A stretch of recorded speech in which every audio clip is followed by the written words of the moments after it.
अच्छा, इस बार कांग्रेस कितनी सीट जीतेगी? आप 40 सीट सरकार बन रही है मतलब। अपने माँ के वहां सुधर के है। इसमें कोई नकली होगा क्या? मुंगरी बेची मेरी, आम हिले के मिश्रे आम हिले तो बेचा घर मेरा। हमने तो घास भी काटा, मैंने उनको कुटियो मेरो झंगोर सटी हुई कुटियो मेरो। मैंने पैंट इंटर में पहली है नेकर पहनते थे हम लोग, टल्ला लगते थे, फट जाती थी, घिसरोड़े खेलते थे, फट जाती थी, टल्ले पे टल्ले लगते थे, फिर टल्ला भी फट गया, उसमें और टल्ला लगा दिया। अभी तक के बेस्ट सीएम आप किसे मानते हैं उत्तराखंड का अभी तक का? मैं बता रहा हूँ ना कि अमित शाह जी कितने फोन आए। आप मेरा कॉल लेटर उस समय का निकालोगे तो आपको दिख जाएगा कितने कॉल आए अमित शाह जी के। लोग दल बदल लिखेंगे, ये नहीं लिखेगा कोई कि भाई मेरे अगर दल बदलने से रुद्रप्रयाग जिला बना। मैं आज आपसे कह रहा हूँ, कब जिले बने होंगे? 8 जिले थे पहाड़ों में, हरिद्वार को छोड़ दिया गया। बीजेपी में सबसे अच्छा नेता कौन लगता है आपको? तो नरेंद्र सिंह नेगी जी मेरे साथ बहुत दौरे पे रहे उस समय जब मैं 91 में मंत्री था। भाजपा में कांग्रेस से 10 गुना ज्यादा है। सर बताइए, हम तो यही चाहते हैं, आप बताएं। आज मैं आप बता रहा हूँ, जिससे त्रिवेंद्र राव जी बलूने जी नहीं चाहते कि धामी रहे, धामी नहीं चाहता कि धन सिंह जीते। मैं आज बता रहा हूँ आपको। अच्छा सर, एक और बात बहुत की जाती है सोशल मीडिया में भी कि हरक सिंह रावत इंटरव्यू के बीच में भावुक हो जाते हैं। कहते हैं कि वो एक सांत्वना कार्ड खेलते हैं कि उन्हें सांत्वना दी जाए। कितनी लाख कोशिश कर लें, लोगों के मन में अगर पार्टी के लिए, कांग्रेस के लिए पक्ष में माहौल नहीं होगा तो लोग नहीं आते हैं। सर मैं क्या राजनीति में भी जा सकता हूँ? कुछ देखिए अगर कुछ। देखो, राजनीति में 2 चीजें लेते हैं, एक भाग्य रेखा ले जाती है और एक सूर्य रेखा ले जाती है। भाजपा का बड़ा से बड़ा नेता छोड़ दे भाजपा, हरक सिंह छोड़ता कांग्रेस, प्रदेश की किसी विधानसभा में ये लड़ जाए चुनाव, मैं भी लड़ूंगा चुनाव। मैं जीत हार की बात नहीं कर रहा हूँ, लेकिन ये मुझसे कम वोट लाएंगे। इस वीडियो पे काफी सारे लोगों के ये सवाल आए कि हरकुदा पे कौन से देवता आते हैं। लोग सब्जी खरीद रहे दुकान में, सब्जी छोड़कर पहले हमको रिस्पॉन्स कर रहे थे, हाथ हिला रहे थे लोग। कुछ लोग मिलने के लिए आ रहे थे कि नहीं हम आपके साथ हैं। और इस समय निश्चित बड़ी परिवर्तन है, इस बार परिवर्तन करना है। मेरी पेंशन आती है विधायक, मैंने कसम खा रही कि विधायक की पेंशन में अपने पे 1 रुपये नहीं खर्च करूँगा। जैसे मैंने आज सुबह तीन गरीब बच्चों की पढ़ाई के लिए, जिसमें एक दिल्ली में हमारे घर में काम करती थी पहले, अब नहीं करती है, लेकिन उसकी लड़की की पढ़ाई के लिए मैं आज सुबह 20,000 भेजे। अच्छा सर, हरक सिंह रावत को डांस करना ज़्यादा पसंद है या भाषण देना? धारी देवी में बलि प्रथा इतनी बलि दी जाती थी, मैंने यूनिवर्सिटी के छात्रों को साथ लेके जाके बलि प्रथा बंद करो वहाँ नारा लगाया और बलि प्रथा बंद करी। 22 में भी सरकार कांग्रेस की बनती, हमसे कांग्रेस से गलती हुई, जनता से गलती नहीं हुई। क्या गलती थी? हमने टिकट ठीक से नहीं दिए। टिकट वितरण तो हाईकमान करता है। नहीं, अब जो भी हुआ हो।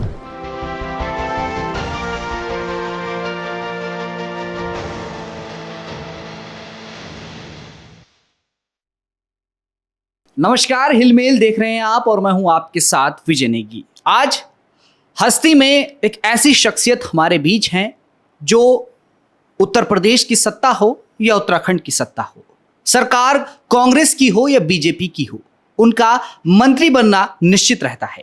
मेरे साथ मौजूद है शेर गढ़वाल के खिताब से नवाजी जा चुके डॉक्टर हरक सिंह रावत। बहुत बहुत स्वागत है सर आपका। नमस्कार जी। सर, कांग्रेस चुनाव समिति के आप अध्यक्ष हैं, किस तरह से तैयारियां चल रही हैं? देखिए, हम लोग इस समय लगातार तैयारियां चल रही हैं और ये सबसे अच्छी बात है कि मैंने कई विधानसभा चुनाव देखे हैं तो हमारा राष्ट्रीय नेतृत्व केवल चुनाव के समय में भागीदारी करता था।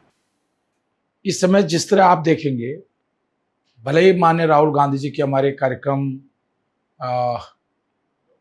हेलीकॉप्टर और मौसम की खराबी के कारण और भारतीय जनता पार्टी की सरकार ने जानबूझकर मौसम खराबी का संकेत देकर उनके कार्यक्रम को रोका हो, लेकिन दोनों कार्यक्रम हमारे, जिस तरह भीड़ अल्मोड़ा में उमड़ी है, जिस तरह सैनिकों की भीड़, पूर्व सैनिकों की भीड़ पौड़ी में उमड़ी है, उससे एक सकारात्मक संदेश गया है।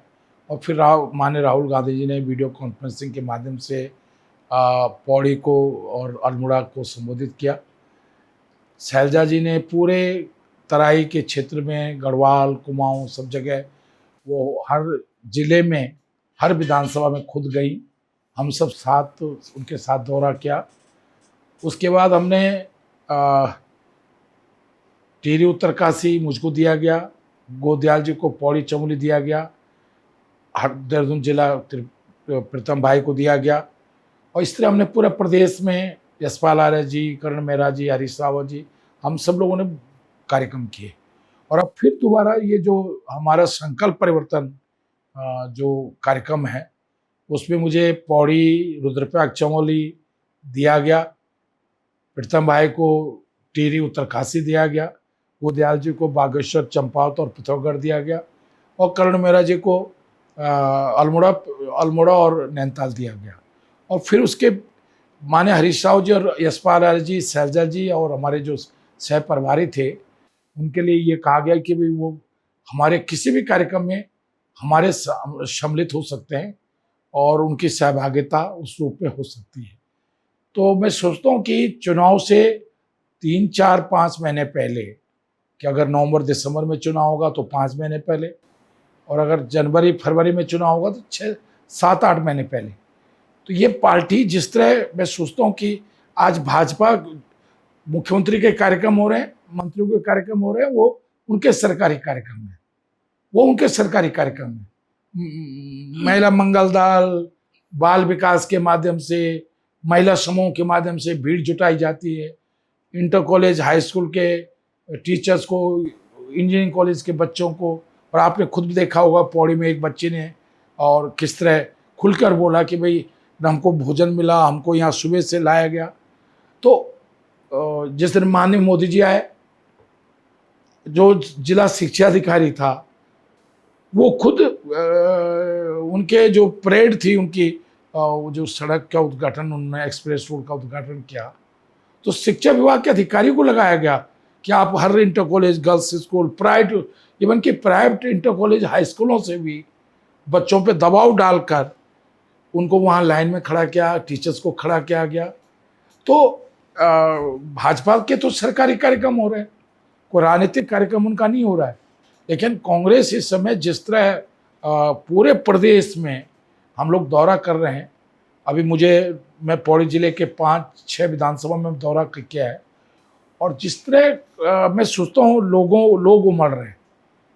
देखिए, हम कितनी लाख कोशिश कर लें, लोगों के मन में अगर पार्टी के लिए, कांग्रेस के लिए पक्ष में माहौल नहीं होगा तो लोग नहीं आते हैं। मेरा पिछला 45 साल का, 46 साल का राजनीतिक अनुभव है, और मैं कह सकता हूं कि लोग तभी आते हैं, भीड़ तभी जुड़ती है, वो भी विपक्ष में रह के। सत्ता में तो थोड़ा लालच हो सकता है कि भाई किसी को ठेका चाहिए, किसी को कुछ काम चाहिए, किसी को नौकरी करानी है, किसी को ट्रांसफर कराना है।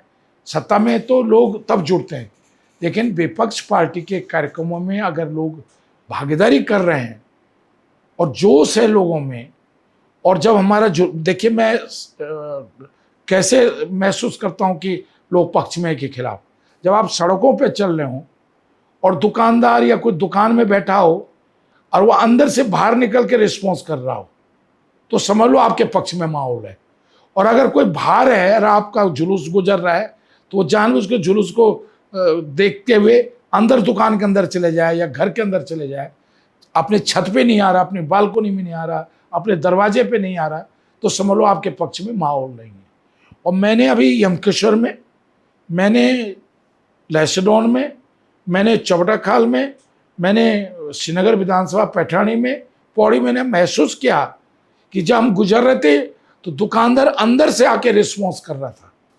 लोग सब्जी खरीद रहे दुकान में, सब्जी छोड़कर पहले हमको रिस्पॉन्स कर रहे थे, हाथ हिला रहे थे लोग। कुछ लोग मिलने के लिए आ रहे थे कि नहीं हम आपके साथ हैं, और इस समय निश्चित बड़ी परिवर्तन है, इस बार परिवर्तन करना है।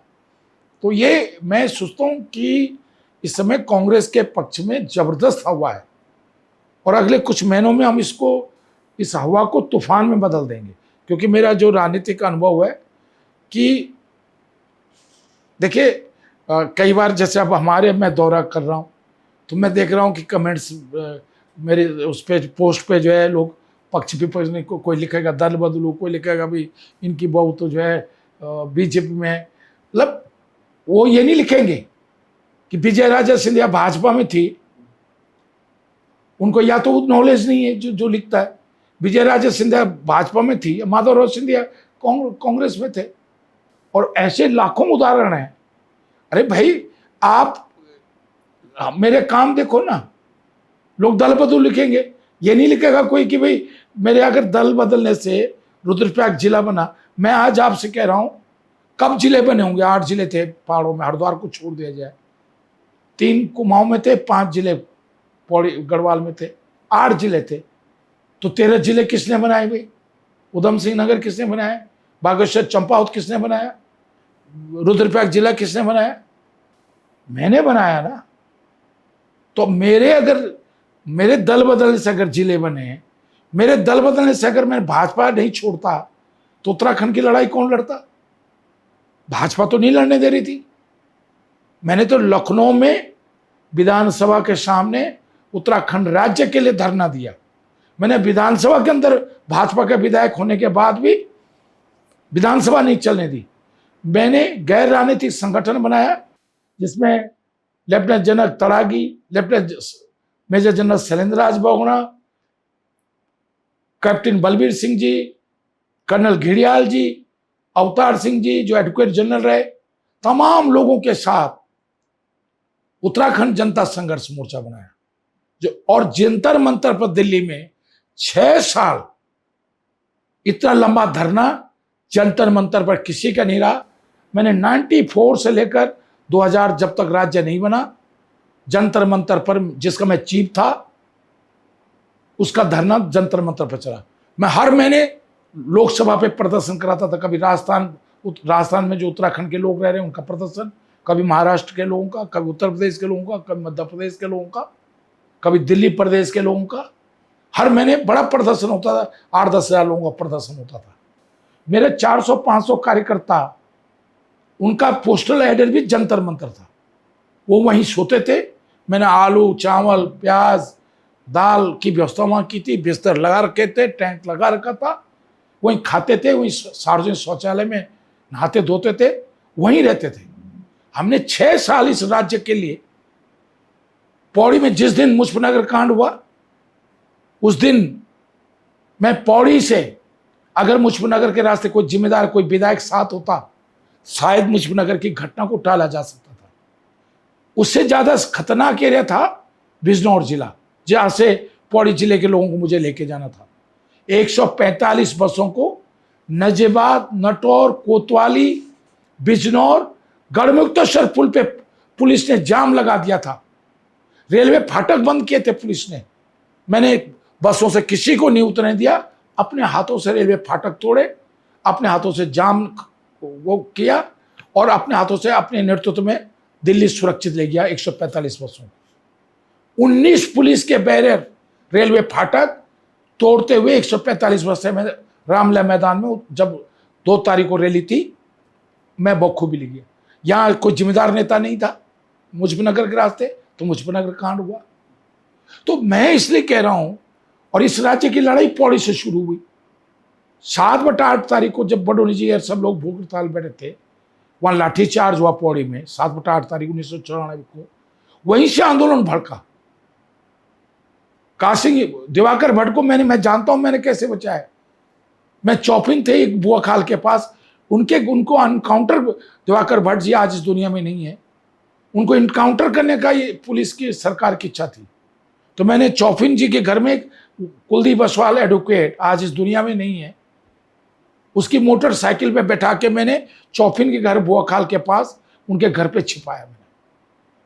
मैंने काशिंग एरी को किसी और के घर में छिपा के रखा। और जब मैंने दूसरे दिन 8 तारीख को 10,000 से अधिक लोग जब सड़कों पे जुलूस के रूप में मैंने पौड़ी में निकाला, पौड़ी बस अड्डे पे, तब मैं कासिंग एरिया दिवाकर भट्ट को जनसभा में बुलाया मैंने। तो हमने इस राज्य के लिए लड़ाई लड़ी है। जब मैं 8वीं में पढ़ता था तो उत्तराखंड विश्वविद्यालय की लड़ाई मैंने लड़ी। हमने सामाजिक राजनीतिक लड़ाई नहीं लड़ी, हमने सामाजिक लड़ाई भी लड़ी है। धारी देवी में बलि प्रथा, जो इतनी बलि दी जाती थी, मैंने यूनिवर्सिटी के छात्रों को साथ लेके जाके बलि प्रथा बंद करो, वहां नारा लगाया और बलि प्रथा बंद करी। मैंने ये मुंडेश्वर में बलि प्रथा बंद कराई। मैंने यहाँ बागी दिया जाता था कृषि के नीचे ग्वाड़ में, मैंने वहाँ बलि भैंस की बागी को प्रथा को बंद कराया। मैंने देल चौरी में बागी की हत्या की जाती थी, बलि दी जाती थी, मुझे विरोध भी झेलना पड़ा। जो लोग उसके प्रशंसक थे, समर्थक थे, वो कहते थे कि भाई ये तो भगवान तुम पे नाराज हो जाएगा। मैंने कोई बात नहीं, अगर किसी जानवर की बलि देकर अगर हमको खुशियां मिलती हो तो हमें ऐसी खुशी नहीं चाहिए। मैंने कहा आज हमने बलि प्रथा की, मतलब मैं इसलिए कह रहा हूं कि हमने इस उत्तराखंड में क्यों राजनीतिक लड़ाई नहीं लड़ी, हमने इस उत्तराखंड में सामाजिक लड़ाइयां भी लड़ी हैं। जो रूढ़िवादिता थी, जो समता मूलक, मैंने इस बात को भी लड़ा कि मैं देखता था, मैं अपनी बात बता रहा हूं, मेरे घर में कोई अनुसूचित जाति का आदमी आता था तो उसके चौक में दिया जाता था बर्तन पे खाना, चाय उसको चौक में दी जाती थी और उसको वो अपना बर्तन खुद साफ करता था, उल्टा रख देता था, जब सूख जाता था बर्तन तब अंदर आता था। तो मैंने तो अपने घर से शुरुआत की और मैंने सब जगह इस बात का किया कि भाई इंसान है। अनुसूचित जाति के व्यक्ति को समतामूलक समाज, हम बड़ी बड़ी बातें करते, समतामूलक समाज, समरसता, समतामूलक समाज, समरसता की बात हम करते हैं, लेकिन जब हम ये भेद करते हैं तो उससे मतलब मैं इस बात को कह रहा हूं कि हमने इस प्रदेश में, मैं 8वीं में पढ़ता था देवल बोगना जी के गांव के स्कूल में, और मैं पहली बार जब 8वीं में 73 में 8वीं में पढ़ता था तो श्रीनगर में पूरा स्कूल, हम श्रीनगर में आए थे और हमने नारा लगाया था आज दो अभी दो उत्तराखंड विश्वविद्यालय दो। उस समय गढ़वाल विश्वविद्यालय की लड़ाई नहीं थी, क्योंकि कुमाऊं में विश्वविद्यालय बना तब गढ़वाल विश्वविद्यालय बना। उस समय तो एक भी विश्वविद्यालय नहीं था उत्तराखंड में। तो हमने लड़ाई लड़ी थी कि मनमंथन जी के नेतृत्व में, स्वामी मनमंथन नेतृत्व में, कुंजी बिहारी नेगी, श्रीनगर मैठाणी जी, चमोली में प्रताप सिंह पुष्मान जी और तमाम हजारों लोगों ने लड़ाई लड़ी थी। तो मैं उस समय 8वीं में पढ़ता था, तो श्रीनगर की सड़क पर पहली बार मैंने किसी जुलूस में आया था, तो तब आया था जब हमने नारा लगाया था उत्तराखंड विश्वविद्यालय की लड़ाई लड़ी थी। तो जो लोग आज ये कहते हैं, जो ये लोग ये सोचते हैं, तो मैंने मेरा जो अपना अनुभव है, क्यों मैंने छात्र राजनीति भी की है गढ़वाल विश्वविद्यालय में, मैंने शिक्षक राजनीति गढ़वाल विश्वविद्यालय शिक्षक संघ का महामंत्री भी रहा हूं, और इसलिए मैं कह सकता हूं मेरा अनुभव है। कई बार अपने बारे में धोखा खा सकता आदमी, लेकिन पिछली बार भी 2022 में मैं कहना चाह रहा हूं कि 22 में भी सरकार कांग्रेस की बनती, हमसे कांग्रेस से गलती हुई, जनता से गलती नहीं हुई। क्या गलती थी? हमने टिकट ठीक से नहीं दिए। तो टिकट वितरण तो हाईकमान करता है। नहीं, अब जो भी हुआ हो, टिकट अगर हमने ठीक से दिए होते पिछली बार भी, जैसी दूसरी लिस्ट निकली हमारी, मैं आज बता रहा हूं, जैसी दूसरी लिस्ट निकली हमारी, मैंने उस दिन मुझे लग गया था कि अब सरकार नहीं आएगी। लेकिन आपने क्यों नहीं लड़ा चुनाव 2022 में? नहीं, जब मैं पार्टी में सम्मिलित हुआ था, कांग्रेस में सम्मिलित हुआ था, देवेंद्र यादव जी और वेणुगोपाल जी से सबसे बातचीत हुई थी, तो मैंने कहा भाई मैं चुनाव लड़ने के मूड में नहीं हूं, मैंने मना किया था। लेकिन आपकी बहू ने तो चुनाव लड़ा। हाँ, वो पार्टी ने कहा, हरीश राव जी ने कहा, सब लोगों ने कहा, गोदयाल जी ने कहा, पार्टी ने कहा भाई इनको लड़ा दो। तो मैंने कहा अगर वो लड़ना चाहे तो वो लड़ सकती है, मैं नहीं लड़ना चाहूँगा। मैंने इसलिए मना किया था कि मैं चाहता था कि काम करूँ मैं। देखिए, मैं इसलिए कि मैं 6 बार विधायक रह गया हूँ। अब रोज़ एक ही क्लास में अगर बैठता रहे आदमी, मैंने पार्टी से कहा था भाई मुझे प्रदेश की राजनीति से बाहर निकालो, आप मुझे कहीं भी दूसरी जगह काम दो। अब रोज उसी क्लास में बैठता रहूं, रोज उसी क्लास में बैठता रहूं, तो क्या ये आप संकेत तो नहीं दे रहे कि 2027 में नहीं लड़ेंगे आप? नहीं, ऐसा नहीं। अब इस बार मैं क्योंकि गायब हो गया, तो मुझे पार्टी ने मुझे वायदा किया था, अब क्योंकि अब तो नहीं मैं उम्मीद कर रहा हूँ, लेकिन पहले पार्टी ने मुझे राजस्थान का चुनाव का प्रभारी बनाया, कोऑर्डिनेटर बनाया, फिर उड़ीसा का बनाया, फिर दिल्ली का बनाया। मैं यही चाहता था कि मुझे पार्टी उत्तराखंड से बाहर कोई भी जिम्मेदारी दे दे और मैं वहाँ काम करूँगा, क्योंकि यहाँ मतलब ऐसा ना, अब जैसे धन सिंह है, मतलब अब मैं थोड़ा सा कई बार क्या लगता है कि अब तीरथ सिंह मुख्यमंत्री बना। मैं जब तीरथ सिंह बीए में कर रहा था तब मेरी नौकरी, मैं हॉस्टल वाला भी था अच्छी, मैं यूनिवर्सिटी का पीजी हॉस्टल का, जहाँ रिसर्च स्कॉलर हॉस्टल है, ओल्ड बिल्ड हॉस्टल, उसका मैं वार्डन भी था। मैं गढ़वाल विश्व शिक्षक संघ का महामंत्री भी था, तब तीरथ सिंह बीए में पढ़ रहा था। धन सिंह तो बहुत बाद में आया, जब मेरी नौकरी 7-8 साल प्रोफेसर ओके हो गया था मुझे। अब देखो, मैं सतपाल महाराज नहीं हूं। अगर सतपाल महाराज की जगह मैं होता कि सेंट्रल मिनिस्टर रहने के बाद, सेंट्रल सांसद रहने के बाद, अब प्रदेश में मुख्यमंत्री के सामने खड़े रहो आप, अब अपने से तो नहीं होता भाई। देखिए, मैं बेरोजगार रहना पसंद करूंगा, मतलब बेरोजगार मैंने किसी पद पे भले ही पसंद नहीं, जैसे मैं आज खुश हूं।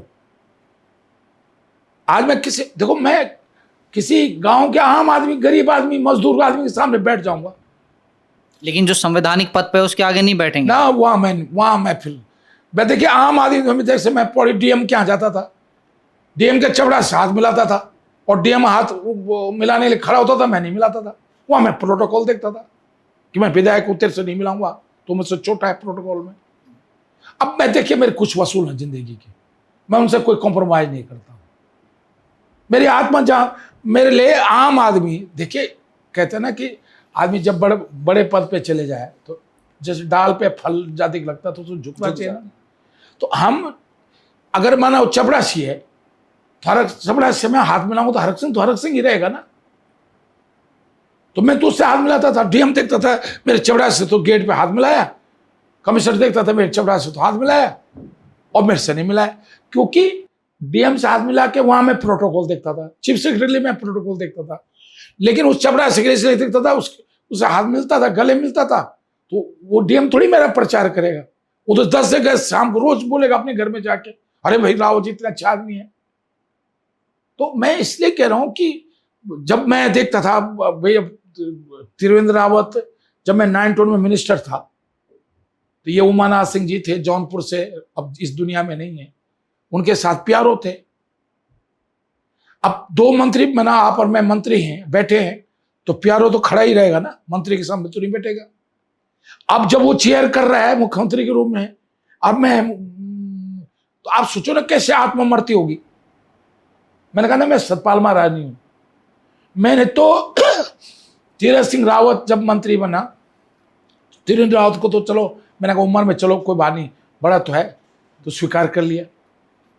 लेकिन जब तीरथ रावत मंत्री बना, आप सोचो, वो बीए का एग्जाम दे रहा था, मैं फ्लाइंग स्क्वाड का इंचार्ज होता था। अब मैंने हॉस्टल वाला था, 3 साल हॉस्टल में रखा उसको, मैं इसकी फीस भी मैं अपनी तनख्वाह से देता था। तो क्या हो गए, तो एक तरह से आपके स्टूडेंट की तरक्की हो गई। हाँ, मैं करूँ ना, लेकिन मैं उस पद पे नहीं रहूँ ना। कोई गुरु जी है, माना द्रोणाचार्य जी हैं, तो गुरु द्रोणाचार्य जी ये थोड़ी खुद ही राजा बन जाएंगे या उसके मंत्री बन जाएंगे। गुरु के रूप में रहे, पद पे नहीं रहना चाहिए। मैं ये थोड़ी कह रहा हूँ, ये तो मेरी खुशी है कि हमारा विद्यार्थी अगर और तरक्की कर जाए, लेकिन अच्छा विद्यार्थी हो। मतलब मुझे, क्योंकि मैं मुझे अपने विद्यार्थियों के बारे में तो वो है, लेकिन भाजपा में तो ऐसा है, मैं बता रहा हूँ, मैंने अमित शाह जी से बिल्कुल शपथ लेने से मना कर दिया था। मैंने बिल्कुल मना कर दिया था शपथ लेने से कि लेकिन आपने ली। मैं बता रहा हूँ ना कि अमित शाह जी कितने फोन आए, आप मेरा कॉल लेटर उस समय का निकालोगे तो आपको दिख जाएगा कितने कॉल आए अमित शाह जी के। मैंने नहीं कॉल किए, उन्होंने कॉल किए। फिर जब धामी जी मुख्यमंत्री बने, तभी तो शपथ ग्रहण समारोह 6 बजे शाम को हुआ गवर्नर हाउस में। 11 बजे से अमित शाह जी की मुझको फोन आ रहे थे कि अरे भाई रावत जी, मैंने असम, मतलब एक तरह से इंडायरेक्ट रूप में क्या मुझे सुना रहे थे, देखो मैंने असम में मुख्यमंत्री, जो अभी मुख्यमंत्री बनाया, कांग्रेस आयवादी को मुख्यमंत्री बनाया, मतलब इंडायरेक्ट रूप में ये सुना रहे थे कि आप भी बन सकते हैं, मैं तुम्हें मुख्यमंत्री बना सकता हूँ। जब त्रिवेंद्र जी बन गए, तीरथ जी बन गए, धामी जी बन गए, मैं 5 बजे जाके मैंने हाँ कहा, चलो मैं भाई, जब एक इतना बड़ा नेता देश का कह रहा है, चलो, मैंने कहा जी मैं तैयार हो गया। मैंने कहा जी मैं विधायक के रूप में काम करूंगा। मैंने कहा जी, तब तो मेरे ख्याल से 8 महीने का या 7 महीने का कार्यकाल बचा था। हाँ, धन सिंह ये धामी का 6-7 महीने का, जुलाई में बने, मार्च में ये बना तीरथ सिंह रावत। तो मैंने मतलब देखिए मैंने तो हरीश रावत जी की जब भी जय बंगला मुख्यमंत्री बने, क्योंकि एक बार मेरा फाइनल हो गया था मुख्यमंत्री 2012 में। हाँ, 2007 में आप नेता विपक्ष रहे और 2012 में जब कांग्रेस जीत के आई तो फिर सारे न्यूज चैनल पे आज तक उस समय 12 में उठा के देख लो, IBN 7, NDTV सबने चला लिया था ब्रेकिंग न्यूज में क्या रख सिंह रावत। तो क्या हुआ था 2012 में अब सर? अचानक कुछ हो गया फिर नहीं, जब मुख्यमंत्री भी बदला गया तब भी आपका नाम नहीं आया।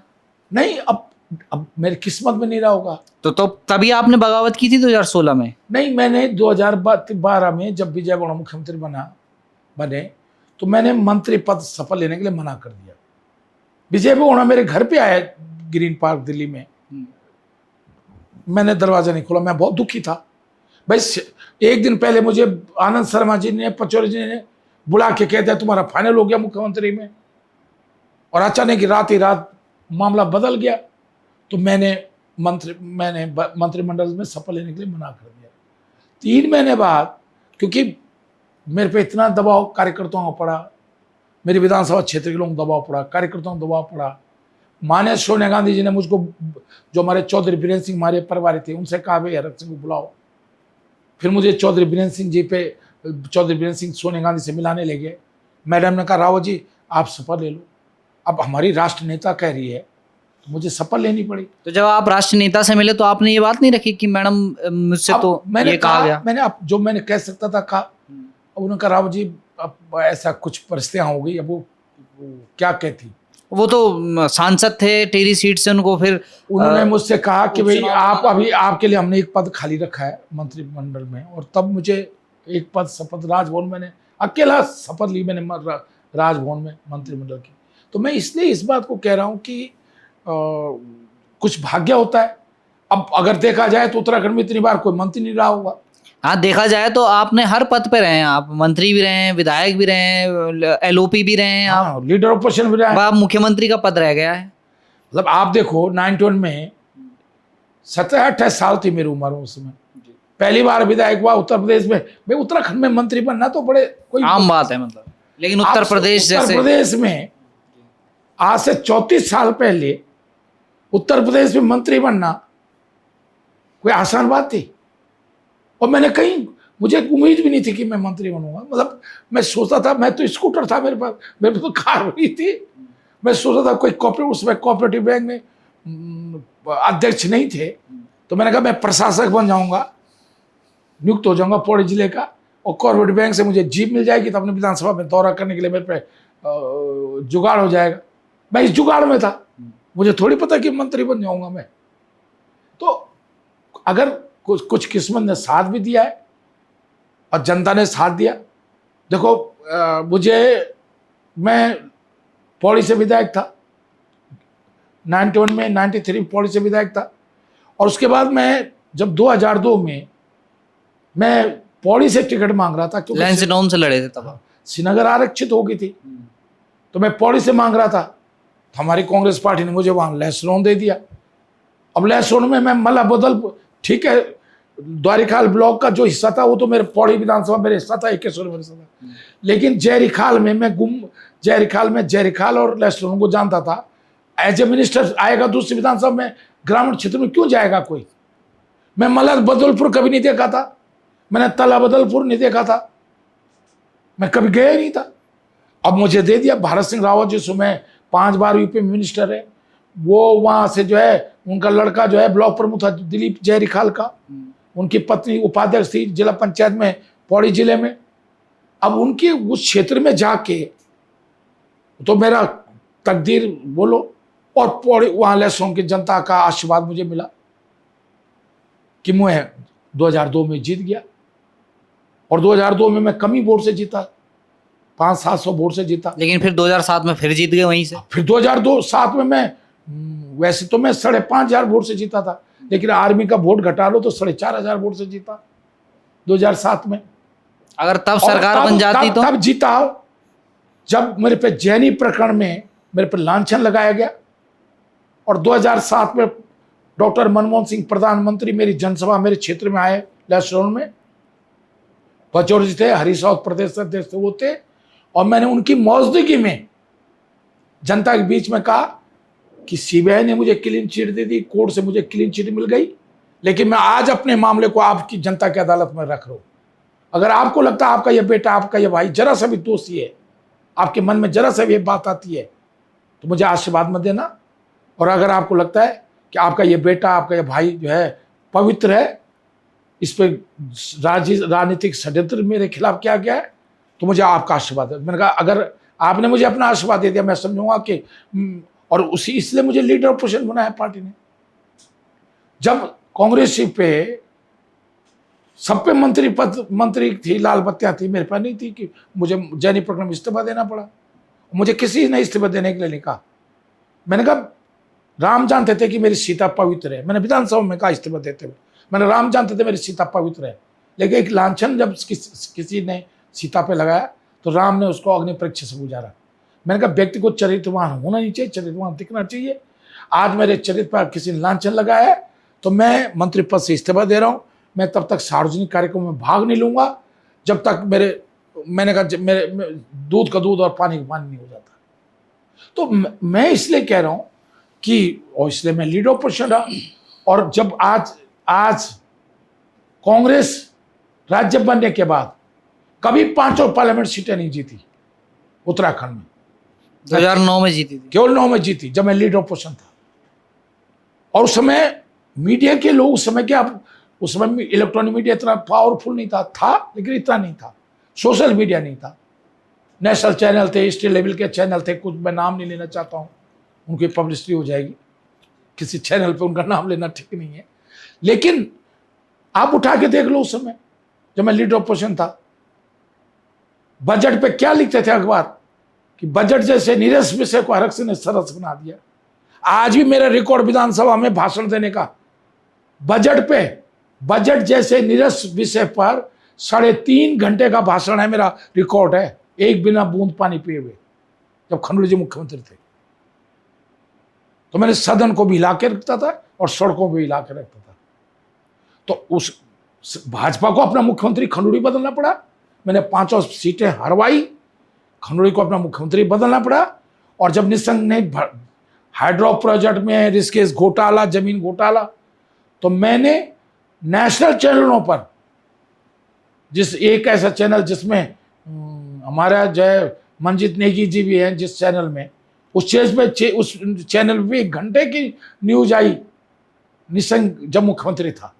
तो मैं इसलिए कह रहा हूं कि इस प्रदेश की राजनीति में जो आज है, देखो चंद्रमोहन सिंह नेगी जी आज दुनिया में नहीं है, जो पुराने नेताओं में हरीश राव जी को छोड़ दिया जाए, इवन कि कोश्यारी जी की बात भी नहीं करूं मैं, कोश्यारी जी को भी मैंने उस स्थिति में देखा है। पिथौरागढ़ में मैं एक जनसभा करनी थी रामला मैदान में, अब तो बड़ा बन गया रामला मैदान, उस समय से ऊपर उनकी प्रेस थी और नीचे रामला मैदान था स्टेशन पास, तो मेरी जनसभा होनी थी। कोश्यारी जी कहने अरे कहाँ भीड़ होगी, क्यों कर लो जनसभा। जब मेरी जनसभा भीड़ हो गई तब कोश्यारी जी अपनी प्रेस से, अपने वहां ऊपर उस प्रेस से उतर के तब मेरी जनसभा में आए। मेरा इतना लोकप्रियता थी उस समय पिथौरागढ़ में, मैं जब जाता था तो भीड़ होती थी मेरे कार्यक्रमों में, मेरे उसमें काम होती थी। मैं झूला घाट से लेकर बेरी नाग तक कोई क्षेत्र ऐसा नहीं होता था जहां मैं पिथौरागढ़ घूमता नहीं हूँ। तो मैं इसलिए कह रहा हूं कि स्वर्गीय शोभन सिंह जी ना उस समय जो पर्वत विकास मंत्री रहे, उनको छोड़ दिया जाए। गांव से जी भी थे तो मेरे से पुराने, मनोगान ध्यानी तो थे भी मेरे से पुराने, लेकिन ये कोई जनाधार वाले नहीं। तो मेरा क्यों जनाधार था कि मैं यूनिवर्सिटी में हॉस्टल वार्डन था, शिक्षक संघ का महामंत्री था, तो मैं बसें लगाता था यूनिवर्सिटी हॉस्टल पे, लड़कों को बैठाता था, तो मेरे कोई भी कार्यक्रम होते थे तो उसमें भीड़ होती थी। मैं अपना यूनिवर्सिटी के प्रोफेसर होने का, हॉस्टल वार्डन होने का फायदा उठाता था। फायदा उठाते थे आप खुला कहते। राजनीति में तो राजनीति में चर्चे पर्चे खर्चे, तो कहीं भी बरेली में अधिवेशन हो रहा है विद्यार्थी परिषद का, सबसे ज्यादा गढ़वाल विभाग से भीड़, मथुरा में हो रहा है सबसे ज्यादा भीड़ गढ़वाल विभाग से। राय गुप्ता जी उत्तर प्रदेश में भाजपा के प्रदेश अध्यक्ष थे, वो श्रीनगर में आए तो ऐतिहासिक भीड़। अब उस समय जब भाजपा को नाम लेने वाला नहीं होता था और मैं, आप विश्वास करोगे, 26 साल की उम्र में नहीं, 26 साल की उम्र में पौड़ी का जिलाध्यक्ष, युवा मोर्चा का नहीं, जिलाध्यक्ष बन गया था मैं। ये जगदीश बलोदी जी जो जिला पंचायत के अध्यक्ष हैं, ये मेरे साथ महामंत्री थे। जो पत्रकार है बलोदी, कोटद्वार में पत्रकार है बलोदी, उसके पिताजी मेरे महामंत्री थे। उमेश त्रिपाठी जो मर गए बेचारे, उमेश त्रिपाठी के पिताजी, कोटद्वार में जो झंडा चौक में जिनकी किताबों की दुकान है, वो मेरे साथ उपाध्यक्ष थे। ये चोटी वाला, स्वर्गाश्रम चोटी वाला होटल वाला मेरे साथ कोषाध्यक्ष था। ये 87-88 की बात कर रहा हूं मैं। तो मैं भाजपा का जिलाध्यक्ष था पौड़ी जिले का। तो मैंने तो स्कूटर पे खड़ी किया पार्टी। तो मैं स्कूटर UGY 2799 मेरा स्कूटर था, और यूनिवर्सिटी में भी नया स्कूटर, पहला स्कूटर मैंने लिया था। एक प्रोफेसर बर्तवाल थे जो कुमाऊं यूनिवर्सिटी वाइस चांसलर रहे, उन पे एक लैमिलेटर था लेकिन पुराना सेकंड हैंड था। एक डॉक्टर सक्सेना था कॉमर्स, उन पे भी सेकंड स्कूटर था। मैंने 12,000 में ये देहरादून आके बजाज सुपर स्कूटर लिया था नया। हाँ सुपर, न चेतक नहीं, बजाज सुपर। तो मैं इसलिए कह रहा हूं कि हाँ हरीश राव जरूर, क्योंकि हरीश राव तो 80 में MP बने। वो मुझसे, मतलब जो वर्तमान में जितने राजनेता जिंदा हैं इस प्रदेश के अंदर, सक्रिय राजनीति में है जो, हाँ जो सक्रिय राजनीति में, इनमें इन सब से हरीश राव तक कुछ ही लोग होंगे जो मैं सोचता हूं जो जिनका मेरे से पहले से ज्यादा प्रभाव रहा हो। तो मैं इसलिए कह रहा हूं, कभी कभी बहुत सारी नई पीढ़ी है, नए नौजवान है। अरे मैंने अभी पौड़ी में कहा कि भाई अब तो हमारी सांसें जब तक है, जिस दिन अब हमें कुछ नहीं चाहिए। मुझे तो पहले भी कुछ नहीं चाहिए था, हालांकि मैं एक सिपाही का लड़का हूं। मैंने बहुत गरीबी देखी, मैंने तो घास भी काटा है, सब्जी भी गांव में, करेला मूंगरी वो बेचूं तो लौंचा में श्रीनगर में, वो धनाई की दुकान छपर बाजार में, उनको बेचता था मैं। मूंगरी बेची मेरी, आम हिले के, मिश्रे आम हिले तो बेचा घर मेरा। हमने तो घास भी काटा मैंने, उनको कुटियो मेरो झंगोरो को सटी हुई कुटियो मेरो, तो हम रोपी हुई हमारो, मैं हल भी लगाता था। तो अल्लाह हमने तो वो पूरी इसलिए की, मतलब मेरे गांव में न बिजली थी, मेरे गांव में न, मैं अपने गांव में जब मैं मंत्री बना, नहीं चौधरी सिंह की प्रवृत्ति में छात्र नेता था, तब मैंने अपने गांव बिजली की। मेरे गांव सड़क नहीं थी, मेरे गांव पानी की स्कीम नहीं थी। जब मैं मंत्री बना यूपी में, तब मैं पानी ले गया अपने गांव। आज भले मेरा गांव श्रीनगर नगर निगम में आ गया, गैड़ गांव, बाद में मैंने सिरकोट में जहां मेडिकल कॉलेज वहां घर बनाया। तो मैं इसलिए कह रहा हूं, हमने बहुत कुश्ती देखी है। देवलगढ़ स्कूल जाता था मैं, सुबह 4 बजे, 7 बजे स्कूल होता था, सुबह 4 बजे जाना पड़ता था, क्योंकि खड़ी चढ़ाई थी, 4-6 किलोमीटर जाना होता था। आप सोचो 10, उस समय 6वीं मैंने 11 साल का बच्चा कैसे उस जंगल होते हुए जाता होगा। मुझे आज भी याद है, क्योंकि गांव में लोग भूत पिचासों की बात सुनाते थे, बड़े बुजुर्ग लोग।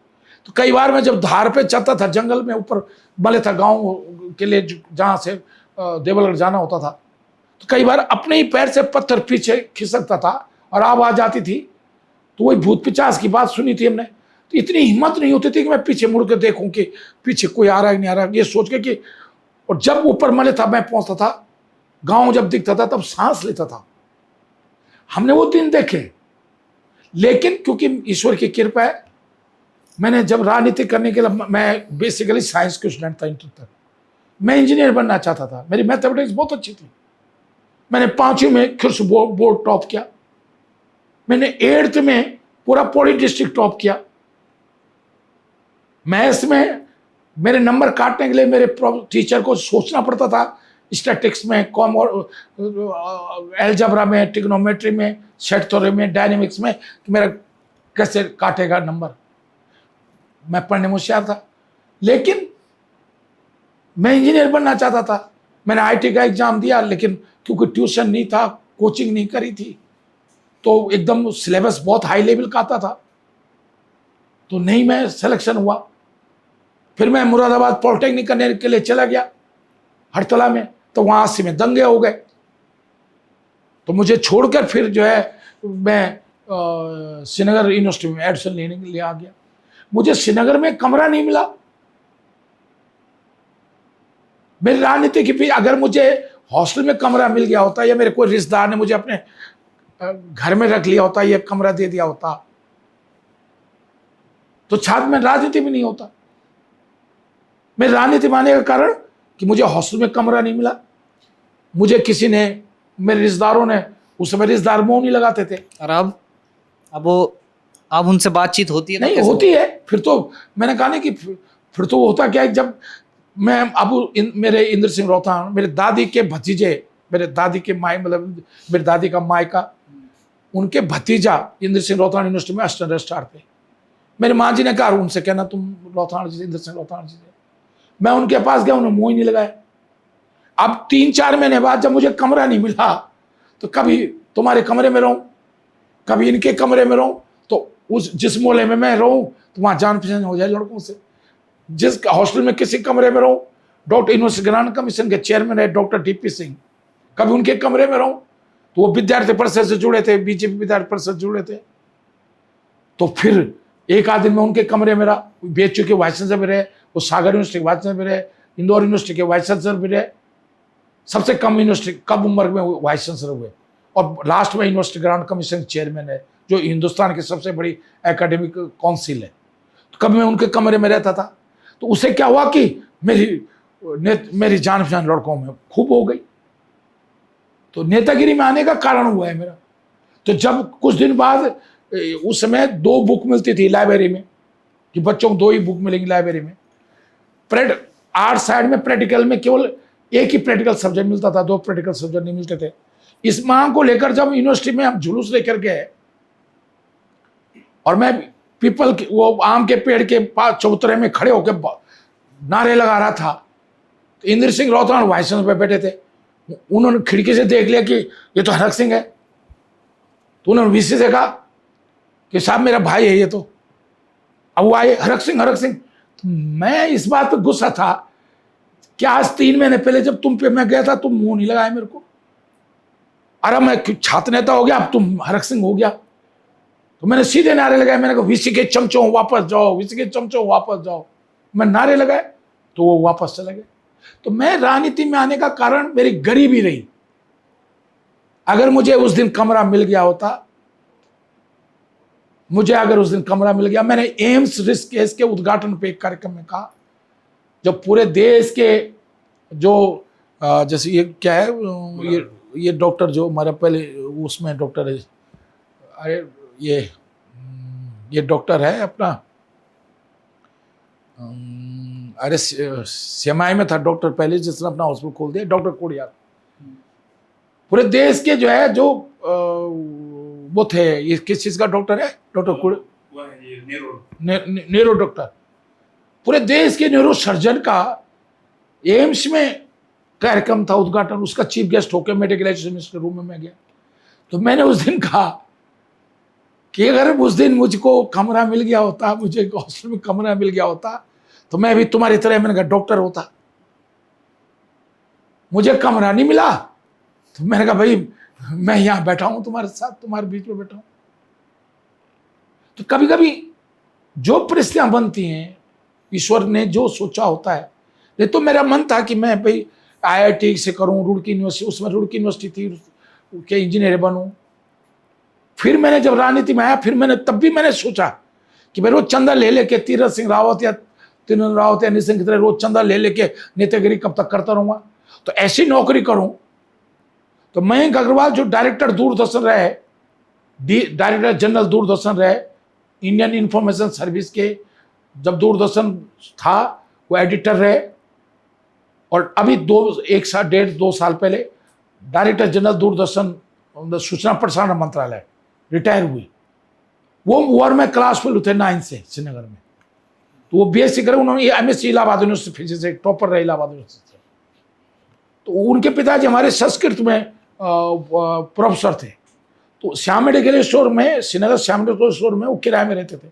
उनके कमरे में हमने तय किया कि भाई मैं ऐसे सब्जेक्ट से करूं, अगर फिजिक्स से करूंगा तो उसमें 4 फर्स्ट क्लास मिलेंगे, तो मुझे लेक्चरर बनने में तो कंपटीशन देना पड़ेगा। अगर मैं मैथ से करूंगा, फिजिक्स से करूंगा, केमिस्ट्री करूंगा, जूलॉजी से करूंगा, तो उसमें हर बच्चा 4 फर्स्ट क्लास होता है। तो ऐसे सब्जेक्ट से किया जाए जिसमें अच्छा बच्चा पढ़ने नहीं जाता है। तो मैंने फिर मिलिट्री साइंस लिया। उसे मिलिट्री साइंस एमए केवल गोरखपुर में था, इलाहाबाद यूनिवर्सिटी में था, पूना यूनिवर्सिटी में था और एक बेंगलोर यूनिवर्सिटी में था। 4 ही जगह था मिलिट्री साइंस। और ये बोथ था, मतलब साइंस और आर्ट्स दोनों ले सकते थे इसको। इसलिए मैंने ऐसे सब्जेक्ट चयन किए जिसमें मैं जो है मेरा नंबर लेक्चर बनने में आ जाए। तो मैंने फिर बीएससी करने के बजाय मैंने सब्जेक्ट चेंज कर दिए, ज्योग्राफी, फिलोसफी और मिलिट्री साइंस ले लिया, बीए में ले लिया। मिलिट्री साइंस के लेक्चरर भी रहे फिर आप? हाँ, फिर मैंने एमए किया बरेली कॉलेज, बरेली से मिलिट्री साइंस है। तब तक बरेली कॉलेज में खुल गया था मिलिट्री साइंस। और बिना पीएचडी किए हुए मेरी पहली नौकरी लगी टीडीटी कॉलेज में एडहॉक लेक्चरर की।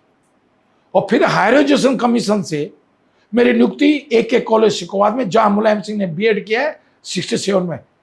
आदर्श, पहले उसका नाम था आयर महाविद्यालय। जब यह वह जाति सूचक नाम पे नहीं होगा तो उसको क्या गया, आदर्श कृष्ण महाविद्यालय शिकोवाद। फिर मेरी आगरा यूनिवर्सिटी के अंडर में था। फिर मैं वहाँ लेक्चरर हो गया, 1 साल मैंने वहाँ नौकरी करी। फिर मैं गढ़वाल विश्वविद्यालय में फिर मैंने इंटरव्यू दिया, मेरा सिलेक्शन गढ़वाल विश्वविद्यालय हो गया। तो मैं इसलिए कह रहा हूँ कि मैं जब जयरिखाल डिग्री कॉलेज में, सतपुली डिग्री कॉलेज में, ऋषिकेश या कहीं जाता हूँ कार्यक्रमों में, तो मैं कहता हूँ कि मैंने बीएससी 1 में या बीए 1 में तय कर लिया था कि मुझे अपना कैरियर कैसे चयन करना है। तो मैंने कहा आप लोग बीए पढ़ने के लिए आ रहे हो, बीएससी करने के लिए आओ, एक उद्देश्य गोल बनाओ। मैं बच्चों से जब भी मैं मैं कुछ दिन पहले ऋषिकेश डिग्री कॉलेज में गया था, एक सांस्कृतिक कार्यक्रम में छात्र संघ के। मैंने कहा गोल बनाओ, केवल इसलिए नहीं कि हमने इंटर कर लिया, कहीं नौकरी नहीं लग रही तो बीए कर लो, बीएससी कर लो, बीकॉम कर लो। कोई एम नहीं है जिंदगी का। एम बनाओ कि नहीं मुझे यह करना है। तो मैंने उस समय मैं बीएससी 1 में था जब मैंने ये एम बनाया कि मुझे किस शब्द से पीजी करना है और मैं लेक्चर बनूंगा, फिर मुझ पर पैसा भी मिलेगा, तनख्वाह भी मिलेगी और मैं राजनीति भी कर सकता हूँ। और मैंने वही किया। अच्छा, कांग्रेस का क्या एम है? क्योंकि अभी कुछ दिनों पहले मैं एक वीडियो देख रहा था जिसमें मंच पर आपके अध्यक्ष जी बैठे हैं, गणेश गोदयाल जी, और पिथौरागढ़ का वो वीडियो था जहां आपने भी देखा होगा विधायक उठ के चले गए। गुटबाजी बहुत नजर आती है कांग्रेस में। एक बार फिर मैं निवेदन करूं आपसे एक जी, गुटबाजी भाजपा में कांग्रेस से 10 गुना ज्यादा है। सर बताइए, हम तो यही चाहते हैं, आप बताएं। मैं इसलिए कह रहा हूं, आज मैं आप बता रहा हूं, जिसे त्रिवेंद्र राव जी, बलूनी जी नहीं चाहते कि धामी रहे, धामी नहीं चाहता कि धन सिंह जीते। मैं आज बता रहा हूं आपको, भाजपा में इतनी गुटबाजी है कि आप सोच भी नहीं सकते हो। लेकिन वहां क्या है कि इनके अंदर हिम्मत नहीं है, क्योंकि ये जनाधार वाले नेता नहीं है भाजपा में। आज मैं आज गारंटी के साथ कह रहा हूं, ये जो भाजपा में बड़े से बड़े नेता बनते हैं ना, अपने आप को छोड़ दें, पार्टी भाजपा छोड़ दें। हरक सिंह कांग्रेस छोड़ देता है, लड़े किसी भी प्रदेश से किसी विधानसभा चुनाव लड़ जाए। मैं ये नहीं करूं मैं जीतूंगा, पर ये मुझसे कम वोट लाएंगे।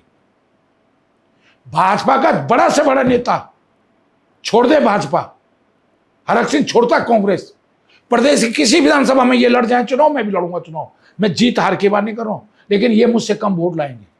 इनके क्या अपना कुछ है ही नहीं, इनका कोई वजूद ही नहीं इनका अपना, इसलिए ये हिम्मत नहीं कर पाते।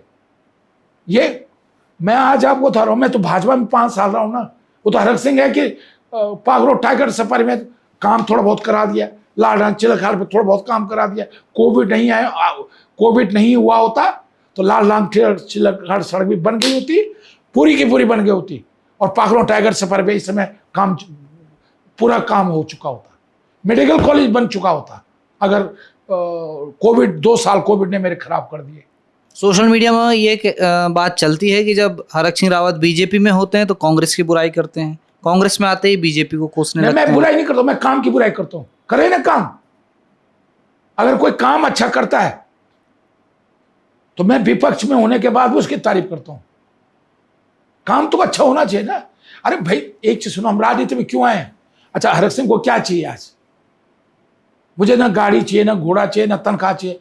जितनी तनख्वाह मिली उतना तो मेरे को पेंशन मिल रही है, विधायक और यूनिवर्सिटी प्रोफेसर की तनख्वाह जोड़ दो, 2.5-3 लाख रुपए मुझे पेंशन मिल रही है। तो हरक सिंह रावत ना पैसे का भूखा है, हरक सिंह रावत को कुछ नहीं चाहिए।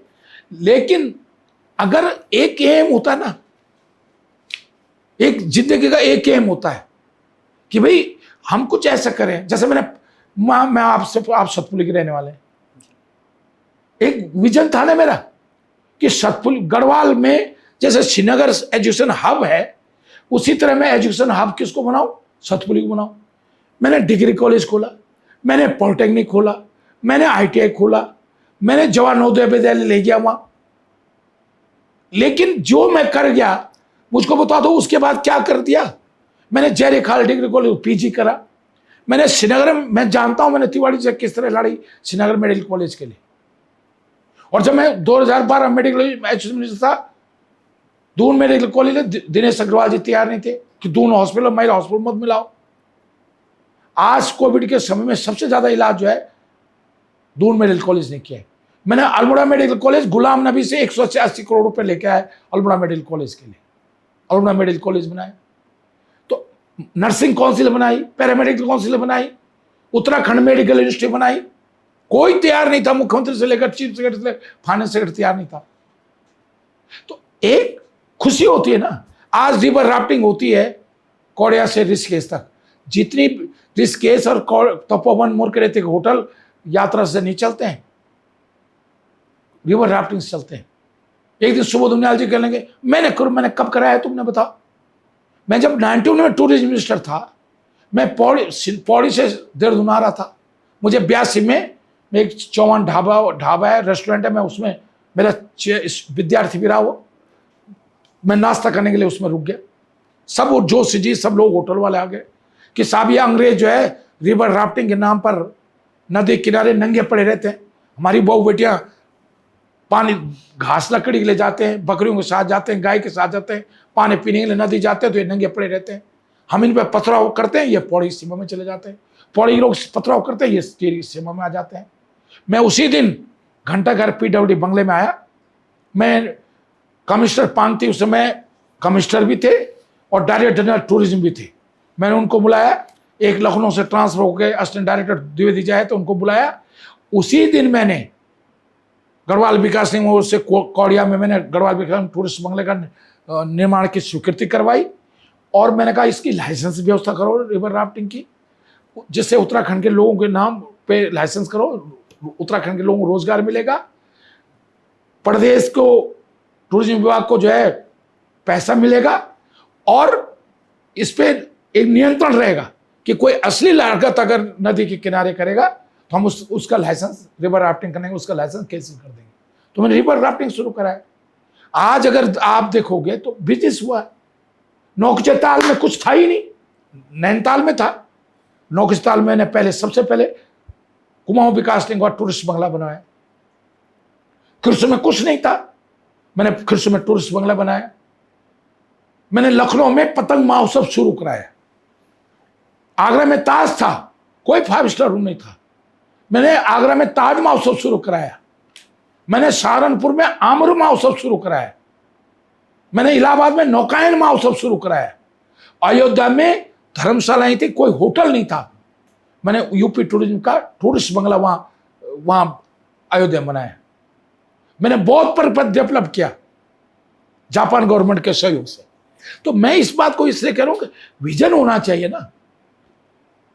मैं कल पौड़ी में अपने भाषण में यही तो कह रहा था कि अगर श्रीनगर से पौड़ी रोपवे बन जाए, भाई देवदार का जंगल, बांज का जंगल, पूरा हिमालय का व्यू, अलकनंदा दिख रही है, तो ये तो स्वर्ग है। लेकिन आज पौड़ी बंजर पड़ा है, किसी ने सोचा ही नहीं पौड़ी के लिए। मैंने पौड़ी, जब मैं 91 में टूरिज्म मिनिस्टर था तो अल्मोड़ा में शीतला खेत और गढ़वाल मंडल में पौड़ी को टूरिज्म मंडल पे लाया था। लेकिन हमारी वो जो सोच थी उसको आगे नहीं बढ़ा पाया कोई। तो मैं इसलिए कह रहा हूं कि भाजपा के लोगों में इनमें दम नहीं है। अगर एक चीज सुनो, मैंने कांग्रेस, कुछ अच्छाइयां हैं कांग्रेस में, बुराइयां भी, मैं आपको बताऊं। और मैं कांग्रेस की मीटिंग में कहता हूं उस चीज को, कांग्रेस सत्ता में अच्छी है, निर्णय लेती है, जनहित में काम करती है और विपक्ष में ठीक नहीं है। इनको नारे लगाने नहीं आते।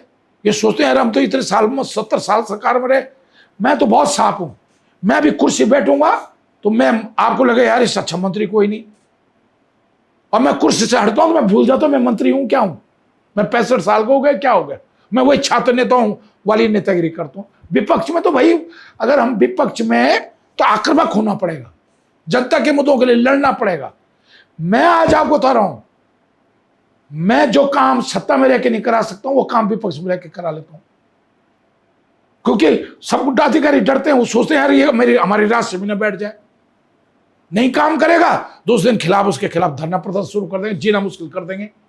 मैंने एक प्रेस कॉन्फ्रेंस की थी वो पांडे के खिलाफ जो कमिश्नर गढ़वाल था, 2 दिन बाद पहुंच गया था ना पौड़ी, आपने वीडियो बना रहा था कि मैं अधिकारियों की कौन, अरे तू खुद ही नहीं बैठता पौड़ी और तो दूसरा क्यों पूछता है कि तुम पौड़ी में क्यों नहीं हो। तो मैं इसलिए कह रहा हूं कि देखिए मुझे कुछ नहीं चाहिए, मैंने जिंदगी में उत्तराखंड की जनता ने मुझे बहुत कुछ दे दिया है, बस मैं ये चाहता हूं मेरी सांसें जब टूटे ना तो मुझे लगे कि हाँ लोग कहने यार इस आदमी ने भला करा। उपनल में जब सैनिक कल्याण मंत्री बना था 2-3 हजार थे उपनल में, मैंने 23,000 लोगों को उपनल में नौकरी लगाया, 23,000 लोगों को उपनल में नौकरी लगाया। मुलायम सिंह ने 90 में सिटी वेतनमान बंद कर दिया था, मैंने राणा सिंह शिक्षा मंत्री थे, कर्नल सिंह प्रमुख सचिव थे, 1 घंटे के लिए सिटी वेतनमान खुलवाया और 5,500 गढ़वाल में 4,500 कुमाऊं में नौकरी लगाए लोगों को। अंशकालिक टीचर्स को मैंने नियमित करवाया। उत्तराखंड में मुलायम सिंह ने जाते जाते वित्त रहित कर दिए थे उत्तराखंड के विद्यालयों में, मैंने वित्त सहित खुलवाया।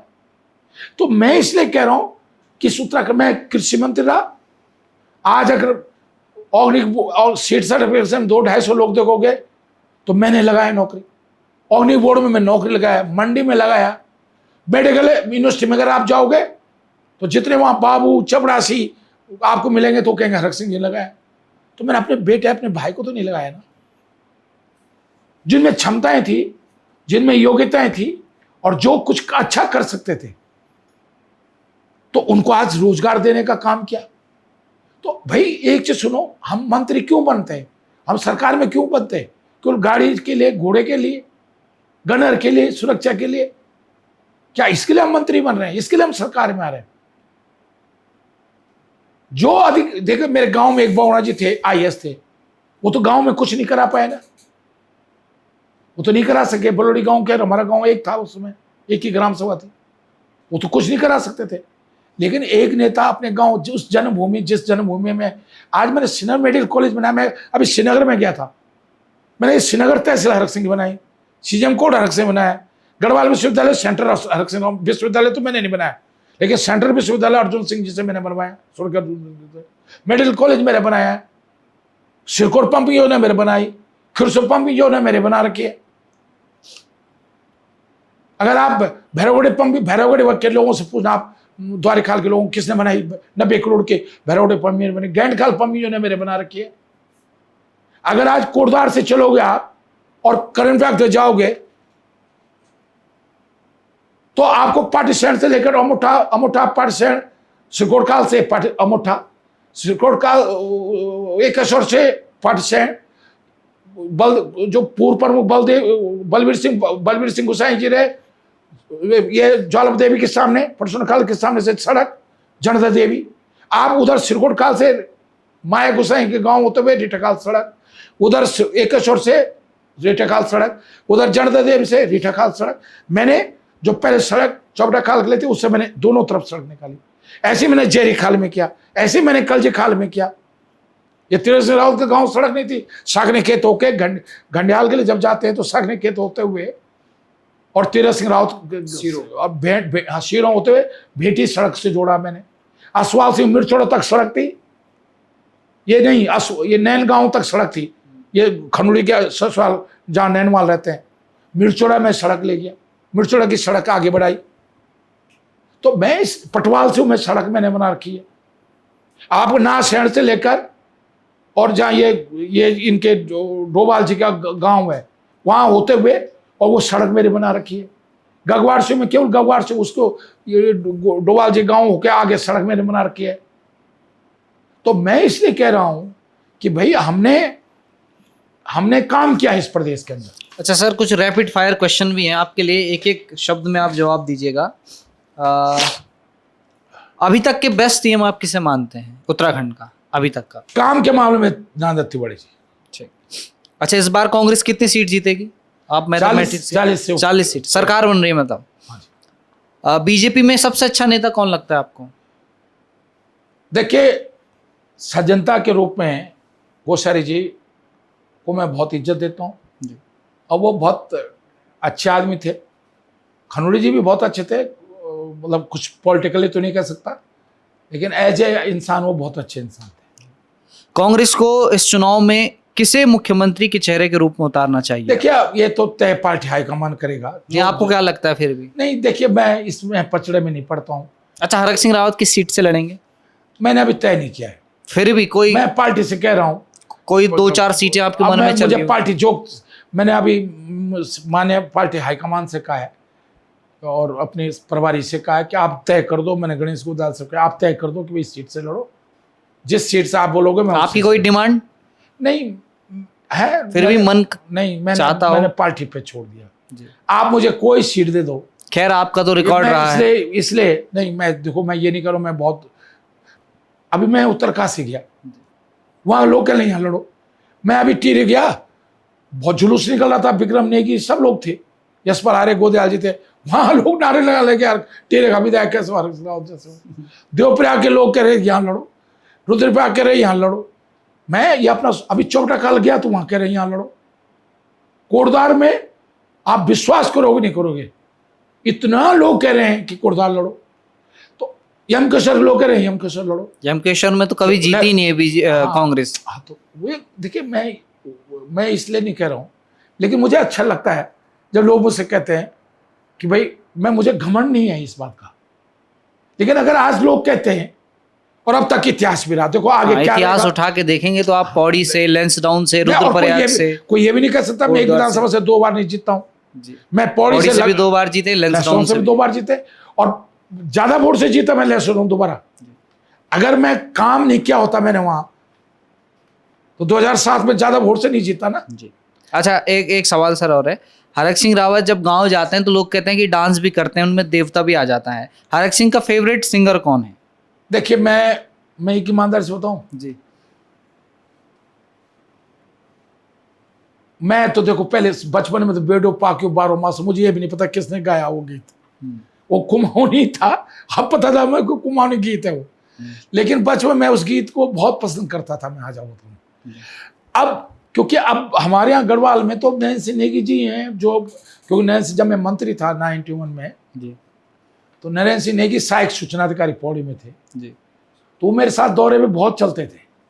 जैसे मैं द्वारिकाल का सतपुली के ऊपर दौरे पे गया, उधर दौरे पे रहता था, तो नरेंद्र सिंह नेगी जी मेरे साथ होता था ना, मंत्री के साथ सूचना विभाग का कोई कर्मचारी अधिकारी साथ जाता है जी। तो नरेंद्र सिंह नेगी जी मेरे साथ बहुत दौरे पे रहे उस समय जब मैं 91 में मंत्री था।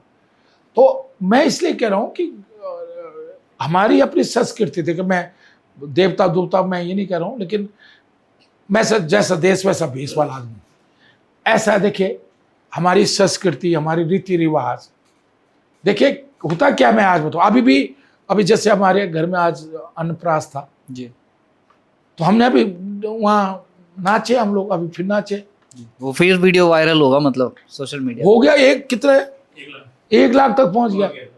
अच्छा सर, हरक सिंह रावत को डांस करना ज्यादा पसंद है या भाषण देना? दोनों। देखो, भाषण देना तो देखिए, एक चीज सुनो, एक दिन मैंने विधानसभा में भाषण दिया, कुछ विधायकों ने मुझसे कहा राव जी आप बहुत अच्छा बोलते हो।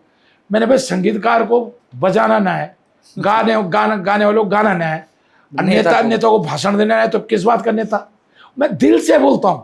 देखिए, मैं एक चीज बता दूं मैं आपको, जब आदमी के अंदर ना लोग क्या पसंद करते हैं, हो सकता है कुछ सिरफरे लोग या जो किसी ग्रुप में जुड़े हों वो मेरे खिलाफ लिखते हों, लेकिन जो निष्पक्ष होगा ना, जैसे माना आप किसी के साथ ही जुड़े हो, ना त्रिवेंद्र राव के साथ जुड़ो, ना हरक सिंह के साथ जुड़ो, ना अवधेश सिंह के साथ जुड़ो, ना धामी के साथ जुड़े हो, या ना बीजेपी ना कांग्रेस। तो जो निष्पक्ष होगा वो आदमी उस बात को पसंद करता है जो दिल से बोलता है। तो रावत जी अभी थोड़ा फनी वाले कंटेंट पे आते हैं।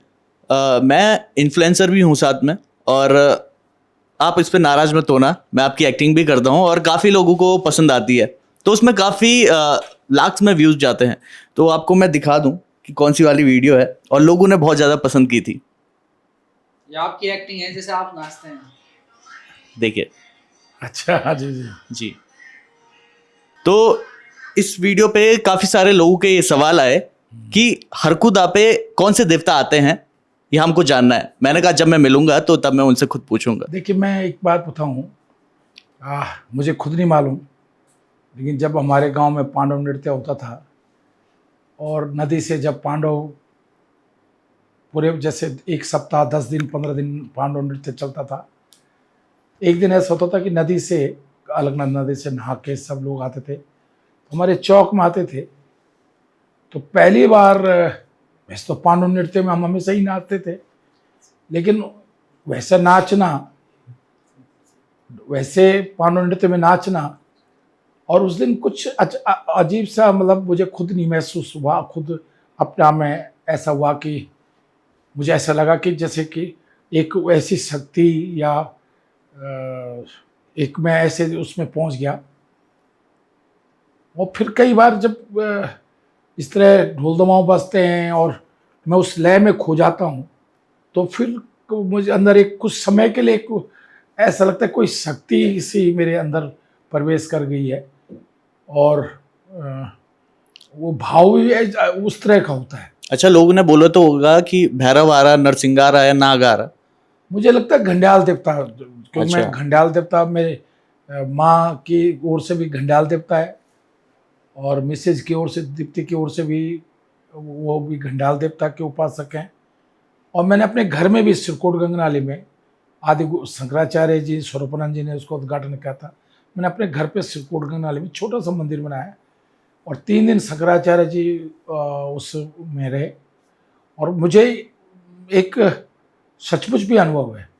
मैंने कभी चुनाव में या किसी उसमें कहा होगा कि घंडियाल देवता जो है ये काम कर देना, मतलब मेरे ये विधायक, मेरी विधायक बन जाऊँ मैं, और मैं शायद मैं मंदिर बनाऊंगा। मैंने नहीं बनाया मंदिर, मेरे पैरों में छाले टाइप कैसे हो गए। मैं इलाज करते करते थक गया, श्रीनगर में, लखनऊ में, यहाँ वहाँ, पर मेरे वो छाले ठीक नहीं हुए।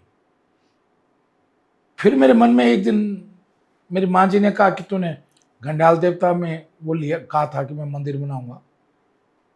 फिर मैंने मन बनाया और मैंने मंदिर बनाया, और जब शिलान्यास, मतलब उसका उद्घाटन हुआ, शंकराचार्य ने उद्घाटन किया, 1 महीने बाद मैंने देखा कोई इलाज नहीं कराया मैंने, पूरे यहाँ मेरे छाले छाले छाले छाले, जैसे वो लगता है ना कीड़ा टाइप का सा, और वो पता नहीं कहाँ चले गए। फिर मुझे लगा कि इसके अंदर कोई शक्ति है भाई। जब मैं इलाज करा रहा हूँ ऐसे लखनऊ हॉस्पिटल, देहरादून में, जौलीग्रांट में, श्रीनगर में, दोनों हॉस्पिटल में, तब ठीक नहीं हो रहा है। और मैंने मंदिर बनाया और 1 महीने के अंदर मेरे वो गायब हो गए। और सच में मुझे तब कभी लगता है कि मतलब मैं नहीं कह रहा हूँ कि वो प्रकृति है, नेचर है, घंडियाल देवता है, धारी देवती देवी है, पर कोई ना कोई शक्ति है जो हमको चलाती है जी और जब मन सच्चा और मन चंगा तो कटौती में गंगा। जी। आप अगर सच्चे, मुझसे जिंदगी में कुछ गलतियां हुई होंगी तो फिर कभी कभी मेरा, नहीं तो पहला मेरा मनोबल ऐसा था कि अगर मैं आज आपको तो जैनी प्रकरण में कुछ लोगों ने, भाजपा के मित्रों ने नारे लगाए मेरे खिलाफ, बलात्कारी नहीं चलेगा, कुछ नारा लगाया। मैंने 1 मिनट के लिए आंखें बंद की ना, मैंने कहा मां तू देखना वो दोबारा विधानसभा नहीं आ पाए, जिसमें पूरनचंद शर्मा का भाई है कैलाश शर्मा अल्मोड़ा, और 2-3 नाम मैं नहीं लूंगा औरों के, वो विधानसभा का मुंह नहीं देख पाए। जिसने मेरे खिलाफ उस दिन नारे लगाए थे विधानसभा के अंदर, अगर आदमी पवित्र है ना, आत्मा सच्ची है ना आपकी, अगर आप में सच्चाई है ना, तो मुझे इधर कुछ, मुझे लगता है मैंने मेरी कुछ उपासना में, उपासना मतलब केवल मठ मंदिर में पूजा का मतलब नहीं है, गरीब की मदद करना, निस्वार्थ होकर किसी की मदद करना, तो वो ही शक्ति है। अगर आप स्वार्थ से किसी काम करते हैं कि भाई जैसे मेरे विधानसभा क्षेत्र के लोग हैं तो मैं उनके, वो तो मेरा फर्ज है, लेकिन जहां जिनके कारण मैं विधायक नहीं बना हूं, जिनका कोई लेना देना नहीं है, अगर वो मजबूरी में है, परेशानी में है, अगर हम उनकी मदद करते हैं, वो पुकारे न पुकारे, लेकिन आपके मन को एक ताकत मिलती है जब आप निस्वार्थ होके किसी की मदद करते हैं, किसी उस करते हैं, तो कहीं ना कहीं वो एक शक्ति आपको लगती है। इधर मेरे कुछ शक्ति में कोई कमी हुई होगी कि अब मैं कई बार जो सोचता हूं वो नहीं होता है। पहले क्या होता था, मैंने कुछ भी सोच लिया ना मन में, वो हो जाता था 100%। अब भी मैंने अपने मन को, फिर मैंने घंटाल देवता धारी माँ से प्रार्थना की है कि मेरे से कुछ भूल चूक हुई है, कुछ गलतियां हुई हैं, मुझे माफ कर दो। और अब मैं कोशिश कर रहा हूं। कई बार क्या होता है, हम परिवार के लोग हैं, परिवार को आगे बढ़ाने में, परिवार के लिए कुछ करने में हो सकता है कुछ गलतियां कर दी हूं, तो अब मैंने फिर मन बना लिया कि नहीं भाई, अब जो भी मैं काम करूंगा अपने लिए नहीं करूंगा, निस्वार्थ करूंगा। मैं आज भी बताऊं आपको, मेरी पेंशन आती है विधायक की, मैंने कसम खा रखी विधायक की पेंशन में अपने पे 1 रुपए नहीं खर्च करूंगा। जैसे मैंने आज सुबह तीन गरीब बच्चों की पढ़ाई के लिए, जिसमें एक दिल्ली में हमारे घर में काम करती थी पहले, अब नहीं करती है, लेकिन उसकी लड़की की पढ़ाई के लिए मैंने आज सुबह 20,000 भेजे।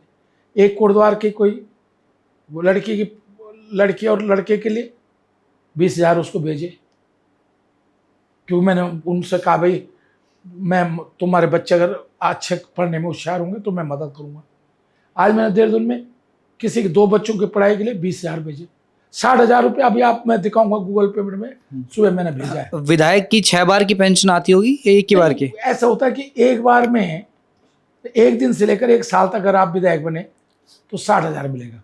फिर हर साल जितने साल आप विधायक रहे, तो प्रति वर्ष के हिसाब से, जैसे मैंने 20 साल रहे, आप कोई 21 साल रहे, तो 1 साल को तो मिलेगा 60,000, फिर 20 साल का 20 या 60 दूना 120, तो 1,26,000 मेरे को मिलती है पेंशन, और 28,500 कुछ मिलते हैं तेल के लिए, 1,53,000 हर महीने आता है, और 1,10,000 के आसपास मुझे यूनिवर्सिटी पेंशन मिलती है। तो मैं एक पेंशन को, अब मैं बोलता नहीं, मैं जैसे आपको नाम नहीं बता रहा हूं कि किसकी मैं मदद कर रही मैंने, लेकिन मैं अभी मेरी पेंशन बढ़ी, जैसे विधायक वाली पेंशन बढ़ी, तो मैंने एक और लड़कियों को पढ़ाना शुरू कर दिया अपने खर्चे पे, और ऐसे बच्चों को पढ़ाता हूं जिनसे मेरा कोई स्वार्थ नहीं, कोई रिश्तेदारी नहीं, किसी कोई लेना देना नहीं, निस्वार्थ होके।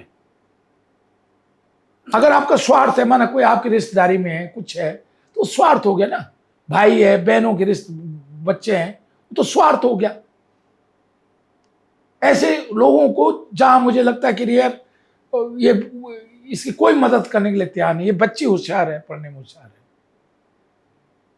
तो करता हूं मैं। तो मैं इसलिए कह रहा हूं कि इसलिए वो जो देवता की बात आपने करी, वो कोई ना कोई शक्ति है। जब आप मन सच्चा होता है ना, अब आप जिस धर्म में रहते हैं, अब मैं मुस्लिम होगा तो वो नमाज पढ़ते होंगे, वो करते होंगे, तो उनमें उस तरह की शक्ति आती होगी।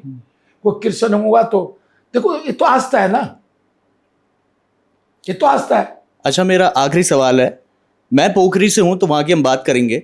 राजेंद्र भंडारी और महेंद्र भट्ट के साथ आपका कैसा संबंध है? देखिए, मैं जब महेंद्र भट्ट छात्र राजनीति करता था, तभी मैं महेंद्र भट्ट को नहीं, उसको राजेंद्र भंडारी को उसके घर पे गया हूँ, क्योंकि वहाँ पे वो जो राजा चौधरी, वो मेरे बहुत नज़दीक रही, जो ब्लॉक प्रमुख रही जी पोखरी से।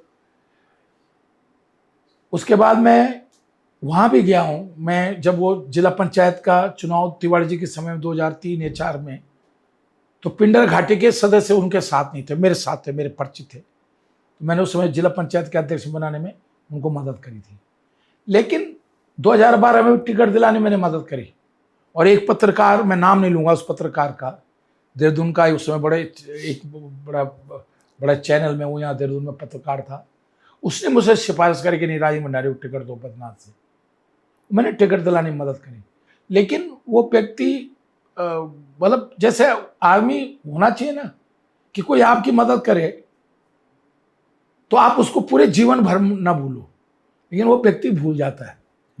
महेंद्र भट्ट भी से भी मेरे संबंध में एक दिन कहा भी था, जब वो ऋषिकेश में छोटी मोटी राजनीति करता, छात्र राजनीति करता था, मैं तो बहुत सीनियर था, तब से मेरे संबंध हैं। वो भी अच्छा है, लेकिन मैं सोचता हूं कि जीत हार अपनी जगह है, जीत हार अपनी जगह है। लेकिन जो महेंद्र भट्ट थोड़ा सा, राजीव भंडारी जो है थोड़ा सेल्फिश है, मैं आपको तो सही मैंने कहा जैसे कि जो उसकी मदद करता है, जब उसको कुछ मौका मिल जाता है तो फिर वो भूल जाता है उसको। थोड़ा महेंद्र भट्ट में ये चीज नहीं है। महेंद्र भट्ट रिश्तों को निभाता है, ठीक है, भाजपा कांग्रेस अपनी जगह है, लेकिन रिश्ते तो अपनी जगह होते हैं। अच्छा, भंडारी जी का दल बदल करने का क्या कारण रहा होगा आपके हिसाब से? अब मैंने यही तो कहा ना कि वो उसको लगा हो कि पता नहीं मैं मंत्री बन जाऊंगा या कांग्रेस में कौन रह रहा है। देखो 100% राजीव भंडारी ने, उन्होंने तो, भाजपा ने तो कांग्रेस को कमजोर करने, लोकसभा जीतना था, बोलो ने लोकसभा जिताना था, तो उन्होंने तो माहौल बनाया इस तरह का। राजीव भंडारी को लगा होगा कि मैं उपचुनाव होगा, मैं एमएलए बन जाऊंगा और मंत्री बन जाऊंगा। अब सवाल वहीं से पूछूंगा, लोकसभा चुनाव की आपने बात की, उस दौरान आप में ईडी और सीबीआई के छापे पड़ रहे थे, और लोकसभा चुनाव में आप बिल्कुल पार्टी के प्रचार प्रसार से गायब थे, और लोकसभा चुनाव का परिणाम आया 4 जून को, और 9 जुलाई को विधानसभा का उपचुनाव हुआ बद्रीनाथ और मंगलौर सीट में। वहां आपने फिर जोर शोर से प्रचार किया। मैं आपको बता रहा हूँ जी, जब ईडी आई मेरे घर पे, कांग्रेस के लोग, विधायक तो आए, वो भी अनौपचारिकता के लिए, लेकिन पार्टी की ओर से कोई जिस तरह, अरे भाई, मैं अगर भाजपा होता तब थोड़ी ईडी सीबीआई आती। जिस तरह अगर कांग्रेस को मेरे साथ खड़ा होना चाहिए, नहीं खड़ा होना चाहिए, कांग्रेस को ईडी के खिलाफ धरना प्रदर्शन करना चाहिए था उस दिन, कि भाई हमारे कार्यकर्ता के घर पर क्यों छापा डाल लो आप। तो मेरे मन में वो कष्ट था, लेकिन इसके बावजूद भी गोदयाल जी ने भी, हरीश राव जी ने भी कहा, रावत जी अगर आपको कोई दिक्कत, बहुत बड़ी दिक्कत ना हो, क्योंकि वो उस समय इस तरह ताना बाना उन्होंने बन रखा था ईडी ने कि कभी भी मेरी गिरफ्तारी कर सकते हैं, तो आप मत आना। गोदयाल जी ने भी कहा, उससे भी कहा, मुझसे हरीश राव जी ने भी कहा। एक दिन हरीश राव जी का मुझको फोन आया, प्रीतम सिंह जी मेरे घर बैठे थे, प्रीतम सिंह के फोन पर फोन आया, फिर मेरी बात कराई। यहाँ कहीं धर्मपुर विधानसभा उनका कार्यक्रम था, उन्होंने कहा कि अगर बहुत दिक्कत ना हो तो मत आना आप, हरीश राव जी ने खुद कहा। लेकिन मैं गोदयाल जी को वोट देने के लिए सिरकोट पोलिंग बूथ पे गया और खुलेआम, मतलब प्रेस से बात करते हुए मैंने उनको वोट दिया। लेकिन जो आप कह रहे हो मैं कहीं दिखा नहीं, मैंने अपनी ड्यूटी दिल्ली विधानसभा कन्हैया के क्षेत्र में लगाई, उदित राज के क्षेत्र में लगाई, और जयप्रकाश अग्रवाल जी के क्षेत्र में दिल्ली में मैंने, आप उस समय के मेरे दिल्ली के कार्यक्रम देख लेना, कन्हैया कुमार, जैसे राहुल जी का कार्यक्रम हुआ उस दिन भी मैं मंच पे था, जिस दिन खड़गे जी आए उस दिन मैं था। तीनों पार्लियामेंट सीटों पर मैंने रात दिन मेहनत करी है दिल्ली में कांग्रेस के लिए। आप ये नहीं कर सकते मैं लोकसभा चुनाव में कांग्रेस के लिए काम नहीं, उत्तराखंड में एक्टिव नहीं दिखे आप। वो मुझे पार्टी ने ड्यूटी लगा दी मेरे दिल्ली में। लेकिन आप, मैं एक चीज सुनो ना, कांग्रेस ने ही तो मेरी ड्यूटी लगाई, मैंने थोड़ी ड्यूटी लगाई। कांग्रेस ने ही कन्हैया कुमार जी के क्षेत्र में, उदित राज जी के क्षेत्र में, जयप्रकाश अग्रवाल, 3 सीटें कांग्रेस लड़ रही थी दिल्ली में, तीनों सीटों पर मेरी ड्यूटी लगाई। आप बल्कि अभी कन्हैया कुमार जी यहाँ देहरादून में कार्यक्रम आए थे, आप सोचो मैंने कन्हैया कुमार जी के लिए इतनी जनसभाएं करी दिल्ली में, लेकिन मैं कन्हैया कुमार जी को नहीं मिला। मैंने अभी यहाँ के कार्यक्रम में कन्हैया कुमार जी धर्मपुर विधानसभा आए थे, मैंने उस दिन मंच पे बोला ये बात। हाँ, जयप्रकाश जी को मिला और इसको उदित राज जी को मिला हूं, तो देवेंद्र यादव जी से पूछ लो मैंने कितना कार्यक्रम किया, उसमें वो वहां के जिला प्रदेश अध्यक्ष बने थे, नहीं। तो मैं इसलिए कह रहा हूं कि वो तो पार्टी के उससे तैयार वो था, लेकिन उपचुनाव में आपने बहुत जोर शोर से प्रचार किया। इसलिए कि उस समय केवल और कहीं चुनाव नहीं हो रहा था। और अब मेरा उपयोग अगर कांग्रेस, जैसे राजस्थान में चुनाव हुआ तो मेरा उपयोग राजस्थान में किया, उड़ीसा में चुनाव हुआ तो मेरा उपयोग पार्टी ने उड़ीसा में किया, उसमें लोकसभा चुनाव में जो है पार्टी को लगा कि भाई उत्तराखंड में तो सभी नेता लोग काम कर रहे हैं, हरक सिंह का उपयोग दिल्ली में करते हैं, तो पार्टी ने मेरी ड्यूटी लगाई ना दिल्ली में। अच्छा सर, एक और बात बहुत की जाती है सोशल मीडिया में भी कि हरक सिंह रावत इंटरव्यू के बीच में भावुक हो जाते हैं, कहते हैं कि वो एक सांत्वना कार्ड खेलते हैं कि उन्हें सांत्वना दी जाए। कई बार मैंने आपको एक चीज सुनो, मुझे क्या चाहिए किसी को देने के लिए जी। मैं एक चीज बता दूं, अगर आप नाटक करोगे ना, नाटक के आंसू और दिल से सचमुच के आंसू में बहुत जमीन आसमान का अंतर होता है। जब आप अगर आप एक चीज सुनो जी, जैसे मैं परसों एक कार्यक्रम में मैंने कहा मेरे नाना जी स्वतंत्र संग्राम सेनानी थे, मेरी माँ 11 दिन की थी और मेरे नाना जी ने जो है मैंने मेरी माँ ने अपने पिताजी को नहीं देखा, अकेली लड़की थी, 11 दिन की पैदा होती, सुभाष चंद्र बोस के साथ चले गए, फौज छोड़ के, फौज में थे, सुभाष चंद्र बोस के साथ चले गए। 7 साल बाद मेरे नाना जी को डेथ डिक्लेयर कर दिया गया कि भाई मर गए। अब जब मैंने माँ के वो आंसू देखे, अपने माँ के वो आंसू देखे, इसमें कोई नकली होगा क्या? जैसे अगर देखे, अगर किसी के अंदर वो पीड़ा, वो चीज है, वो कोई नाटक थोड़ी होता है। अगर आपको अपनी पीड़ा, अपना दर्द, आप सचमुच उस दर्द को महसूस करोगे तो वहां से उसको कोई वो आंसू जो है ड्रामा है क्या? मैं कई बार क्या होता कि लोग जो है शब्दों से नाटक करते हैं, बोलने में नाटक करते हैं, मैं अपने आप को वहां ले जाता हूं दिल से, वो दृश्य मेरे आंखों के सामने होता है, मेरे मन में स्थिर होता है। अब जैसे हमने वो बुरे दिन देखे कि आप सोच भी नहीं सकते कि मैंने पैंट इंटर में पहली है, नेकर पहनते थे हम लोग, टल्ला लगते थे, फट जाती थी, घिसरोड़े खेलते थे, फट जाती थी, टल्ले पे टल्ले लगते थे, फिर टल्ला भी फट गया, उसमें और टल्ला लगा दिया। अब कोई इस चीज को सोचेगा तो जब हम अपना वो पीड़ा देखते हैं तो ये कोई नाटक है क्या? सर, जब आपने बीजेपी छोड़ी थी तब भी आपके आंसू आए थे, तब क्या कारण थे?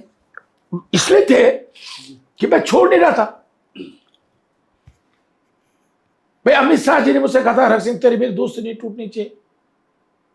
भाई आप एक बार मुझसे पूछ लेते, आपने फर्जी न्यूज चैनलों के न्यूज पर, मैं मुजफ्फरनगर में चाय पी रहे कावर में, फर्जी न्यूज चल गई कि हरक सिंह सोनिया गांधी घर पहुंचे उसके साथ, सुरजेवाला के साथ, और आपने मुझसे एक बार पूछा नहीं।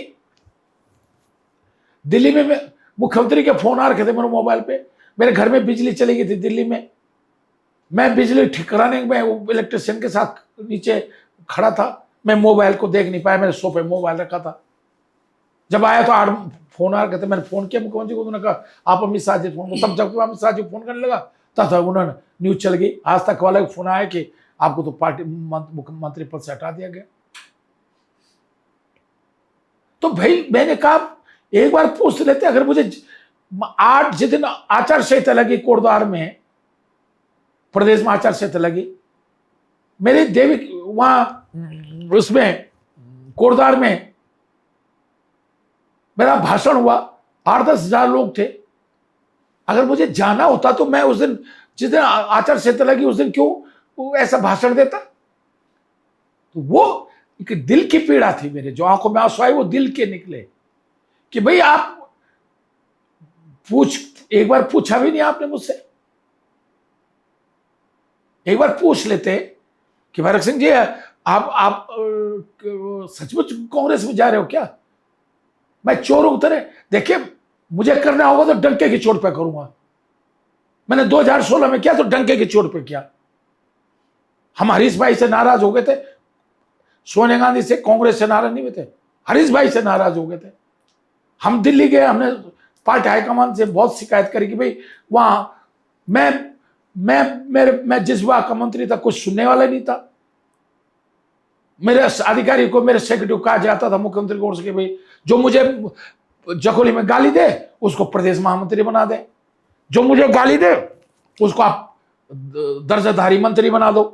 तो फिर मुझे लगा कि हमारे को, मैं जिस विभाग का मंत्री था होलसेल का काम मंडी को शराब का दिया गया, मुझको पता ही नहीं, बदनामी मेरी हो रही है। बहुत सारे कारण थे जिसके लोग तो सोचते हैं कि हरक सिंह दल बदल कर दिया। अरे भाई हम ईमान को नहीं बेच सकते। मैं जिस कृषि विभाग का मंत्री हूं, मंडी मेरे अंडर में है और मुझको पता ही नहीं कि कौन से शराब की दुकान, शराब कौन सी दी जा रही है दुकानों में। मैंने मंडी के अधिकारियों को बुला के कहा, मैं माननीय मुख्यमंत्री हरीश राव जी को रात के 10 बजे से लेकर 2 बजे तक बात करी। मैंने कहा भाई साहब मेरी बदनामी हो रही है, क्यों कृषि मंत्री मैं हूं, ये डेनिस और ये कौन से शराब जा रही है। लोग कह रहे हैं कि तुम्हारी मिली भगत है इसमें। तो मैं आज भी कह रहा हूं लोग लाख हैं, लेकिन उस समय हमने कांग्रेस को नहीं धोखा दिया। उस समय के मुख्यमंत्री बड़े भाई हरीश राव जी को, मेरे बहुत व्यक्तिगत संबंध है हरीश भाई से। मैंने हरीश भाई का, अब मैं अगर जो हरीश भाई दल बदल की बात कर रहे हैं ना, अगर मैंने किसी, क्योंकि आज हम एक की पार्टी में इसलिए मुंह नहीं खोल रहा हूं। आज मुझे बता दो इस उत्तराखंड में कौन नहीं है दल बदलो, जरा मुझे बता दो, जरा ये मुझे बता दो। 90% भाजपा कांग्रेस ही है। एक आदमी बता दो, दिलीप रावत, आप मुझे, वो कांग्रेस में नहीं थे, उसके पिताजी भारत सिंह रावत जी लोकदल में नहीं थे, कांग्रेस फॉर डेमोक्रेसी में नहीं थे, जनता दल में नहीं थे, जनता पार्टी में नहीं थे 77 में। बौना जी जहां गए वहां नहीं गए, और बौना जी मरने के बाद भाजपा में आ गए। सुने से नहीं की कांग्रेस, जनता दल, निर्दलीय, भाजपा, फिर कांग्रेस, और जो 1-2 लोग बड़े नेता नहीं गए ना, मैं मुंह नहीं खोल रहा हूं। गडकरी से कौन मिला था, किससे कौन मिला था, जाने वाले थे मतलब वो भी? अरे जाने वाले थे, मैं प्रत्यक्षदर्शी हूं। अच्छा सर, कांग्रेस और बीजेपी राष्ट्रीय पार्टियां हैं, विचारधारा पर चलती है, और आप दोनों पार्टी में रहे हैं, आपकी क्या विचारधारा है? देखिए मेरे देश की विचारधारा, मानवीय विचारधारा है। मैं धर्म, जाति, क्षेत्र के राजनीति से ऊपर उठ के सोचता हूं, और सही मायने में मैं तो देश की बात भी नहीं कर रहा हूं, मैं इंसानियत की बात करता हूं। मैं आज आप बता रहा हूं, मैं नॉन वेज खाता था। मैंने लखनऊ में एक दिन हजरत पार्क के पास जैसे मेरी कार गई तब तक रेड लाइट हो गई। अब अगर वहां एक रेड लाइट हो जाती तो 8 मिनट लगते हैं फिर आपका, क्योंकि वो 10 तरफ सड़क जाती है उस पर इधर उधर। मेरे गाड़ी के आगे एक रिक्शे में बकरे ठुसे हुए थे, बकरे ठुसे। मैं बैठे बैठे सोचता रहा, मैंने कहा इन बकरों को थोड़ी पता, बेचारों यहां तक बंधे हैं वो बकरे कि इधर उधर ना कूदे। एक रिक्शे में 10-15 बकरे ठुसे थे। मैंने इन बकरों को नहीं पता कि तुम बुचड़ खाने में जाके कट जाओगे। मैंने नॉन वेज छोड़ दिया। फिर मैंने 5-7 साल भूल गया, फिर खाना शुरू कर दिया। फिर कभी ऐसी घटना देख लेता हूं, अभी मैंने खाने का मन बना लिया था। बकरा ईद पे मैं सहसपुर से आ रहा था, ISBT के पास मैंने 15-20 लोगों को देखा, 15-20 बकरे बांध रखे रस्सियों से, एक हाथ में वो घास का वो पत्तियां ले रखे उनको खिला रहा। मैं गाड़ी में सोचता रहा, मैंने बकरों को नहीं पता कि अब तुम बिकोगे और कल कट जाओगे बकरा ईद पे। फिर मैंने नॉन वेज, मैंने सोचा था कि खाना शुरू कर दूंगा, फिर नहीं खाया। तो मैं तो मच्छर को भी, मक्खी को भी भाई साहब मैं उड़ा देता हूं, मारता नहीं। तो अब हर आदमी की अपनी सोच है। आप इंसानियत की विचारधारा पे चलते हैं? हाँ, मैं इंसानियत पे जो, अच्छा देखिए, मुझे नहीं पता कि सही क्या गलत क्या है। मुझको ये लगता है कि नहीं भाई, जिसके अंदर प्राण है, जिसके अंदर प्राण है, हम उसको कैसे वो कर सकते हैं भाई। अब दुनिया में तो 90% लोग नॉनवेज खाते हैं, पर मैं खाता था, लेकिन मैं देखो भावुक आदमी हूं भाई, सीधी बात बोलता हूं। अच्छा सर, सोशल मीडिया में भी आप पढ़ते होंगे, सुनते होंगे और इस तरह की कटाक्ष आप पे होते होंगे। ये आज मैं एक पढ़ रहा था, ये वाला, ससुर जी को चाहिए हाथ का साथ और बहू करे कमल की बात। यानी जो आपकी बहू है अनुकृति गुसाई, पहले वो कांग्रेस में थी, लैंसडाउन से चुनाव भी लड़ा, और लोकसभा चुनाव जब अपने चरम पर प्रचार प्रसार चल रहा था तो उन्होंने बीजेपी में शामिल हो गई हूँ। मैं एक चीज बता दूं, जी, मैं किसी को बांधना नहीं चाहता। भगत कोश्यारी जी ने अपने घर में बुलाया अनुकृति को। मैं उस समय दिल्ली था, ये ईडी सीबीआई वाले मामले में दिल्ली था, जी। वकीलों से बातचीत कर रहा था। महेंद्र भट्ट भी वहां आया। अनुकृति का मुझको फोन आया कि पापा कोश्यारी जी के घर पर, और इस तरह महेंद्र भट्ट जी को कह रहे तुम बीच में सम्मिलित हो जाओ। अब आप सोचो, मैं उस समय जिस दौर से गुजर रहा था, मैंने उससे कहा बेटा तुम एक चीज सुनो, सब हरक से नहीं हो सकते ना, मुझे तो जेल भेज दो। देखो मैं अगर सच्चा हूं ना, मैं लड़ाई लड़ सकता हूं, लेकिन मैं अपने भाई से नहीं कह सकता, अपने बेटे से, अपने बहू से नहीं कह सकता हूं कि वो सब हरक। उन लोगों ने वो संघर्ष तो नहीं किया ना, वो उस परिस्थितियों से होकर नहीं गुजरे ना, उन्होंने कफन बांध के राजनीति तो नहीं करी ना। तो मैं उसको कैसे कह देता? मैंने कहा बेटा जैसा तुम्हें अच्छा लगता है वैसे करो। तो आप तो एक ही घर में रहते हो, बातचीत होती होगी। बातचीत होती है तो आप व्यक्तिगत समझ। देखो मैंने माधवराव, मैं गढ़वाल विश्वविद्यालय प्रतिनिधित्व करने के लिए डिबेट में माधवराव सिंधिया डिग्री कॉलेज ग्वालियर गया था। मैं ग्वालियर महल में गया, जब वहां माधवराव जी आते थे सब कांग्रेस कार्यकर्ता रहे महल में। जब विजयराज सिंधिया के मेरे संबंध बहुत, मुझे अपने बेटे की तरह मानती थी विजयराज सिंधिया। जब मैं विजयराज सिंधिया आती थी तो सब वहां भाजपा के लोग आ रहे हैं, जनसंघ के लोग आ रहे हैं, और जब कार्यक्रम खत्म हो जाता तो दोनों मां बेटे बैठते थे।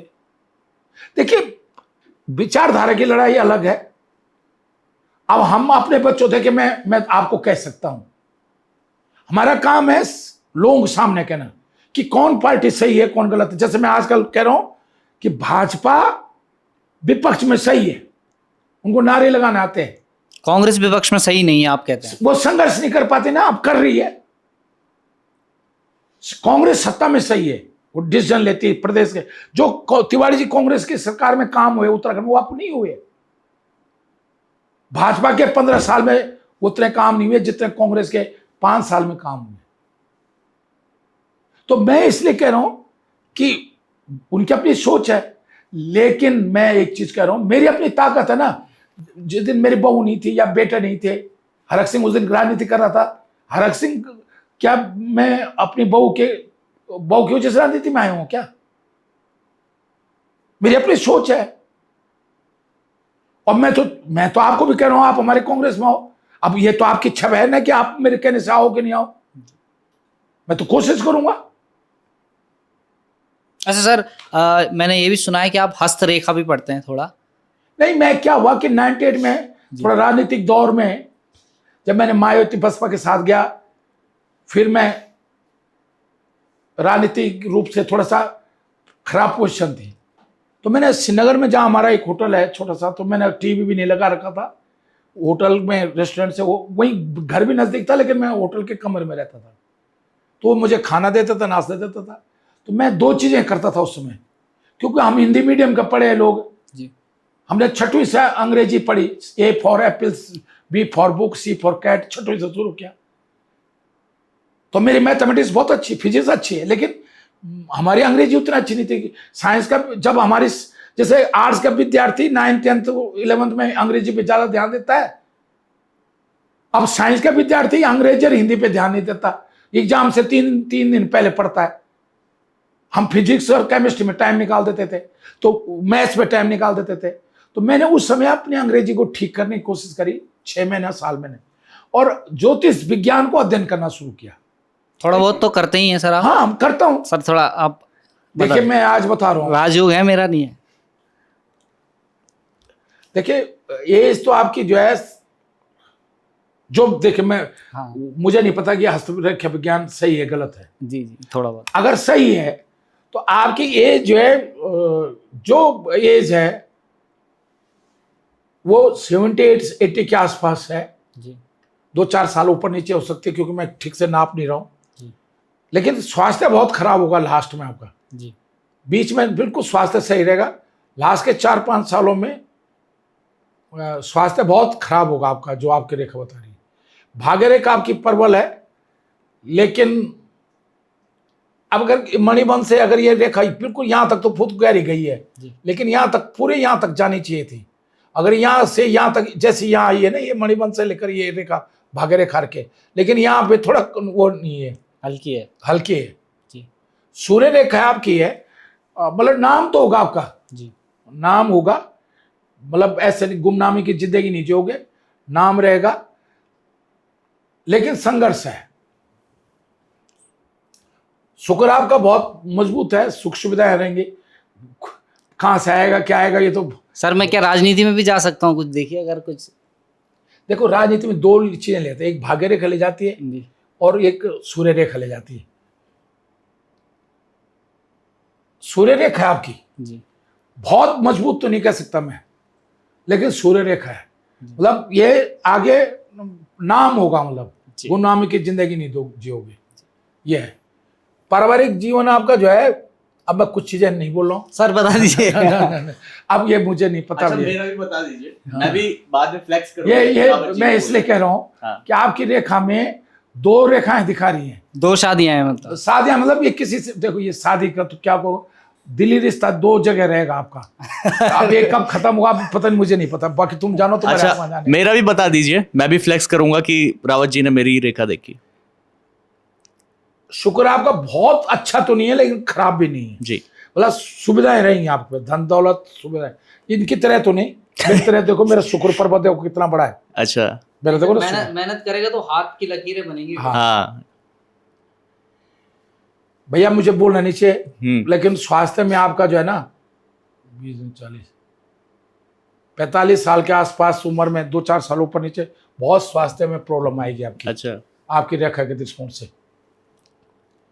आपका सूर्य मजबूत है, भाग्य आपका जो है संघर्ष वाला है। मतलब ऐसा नहीं है कि जो मतलब 1 किलो बोया 1 कुंटल निकला। जितनी मेहनत करोगे उतना ही फल मिलेगा आपको। जो भी मिलेगा सूर्य रेखा वजह से मिलेगा। भाग्य से मतलब जैसे कर्म करोगे वही मिलेगा, मतलब ये नहीं कि वो सब कुछ मिल जाएगा, वो नहीं मिलेगा।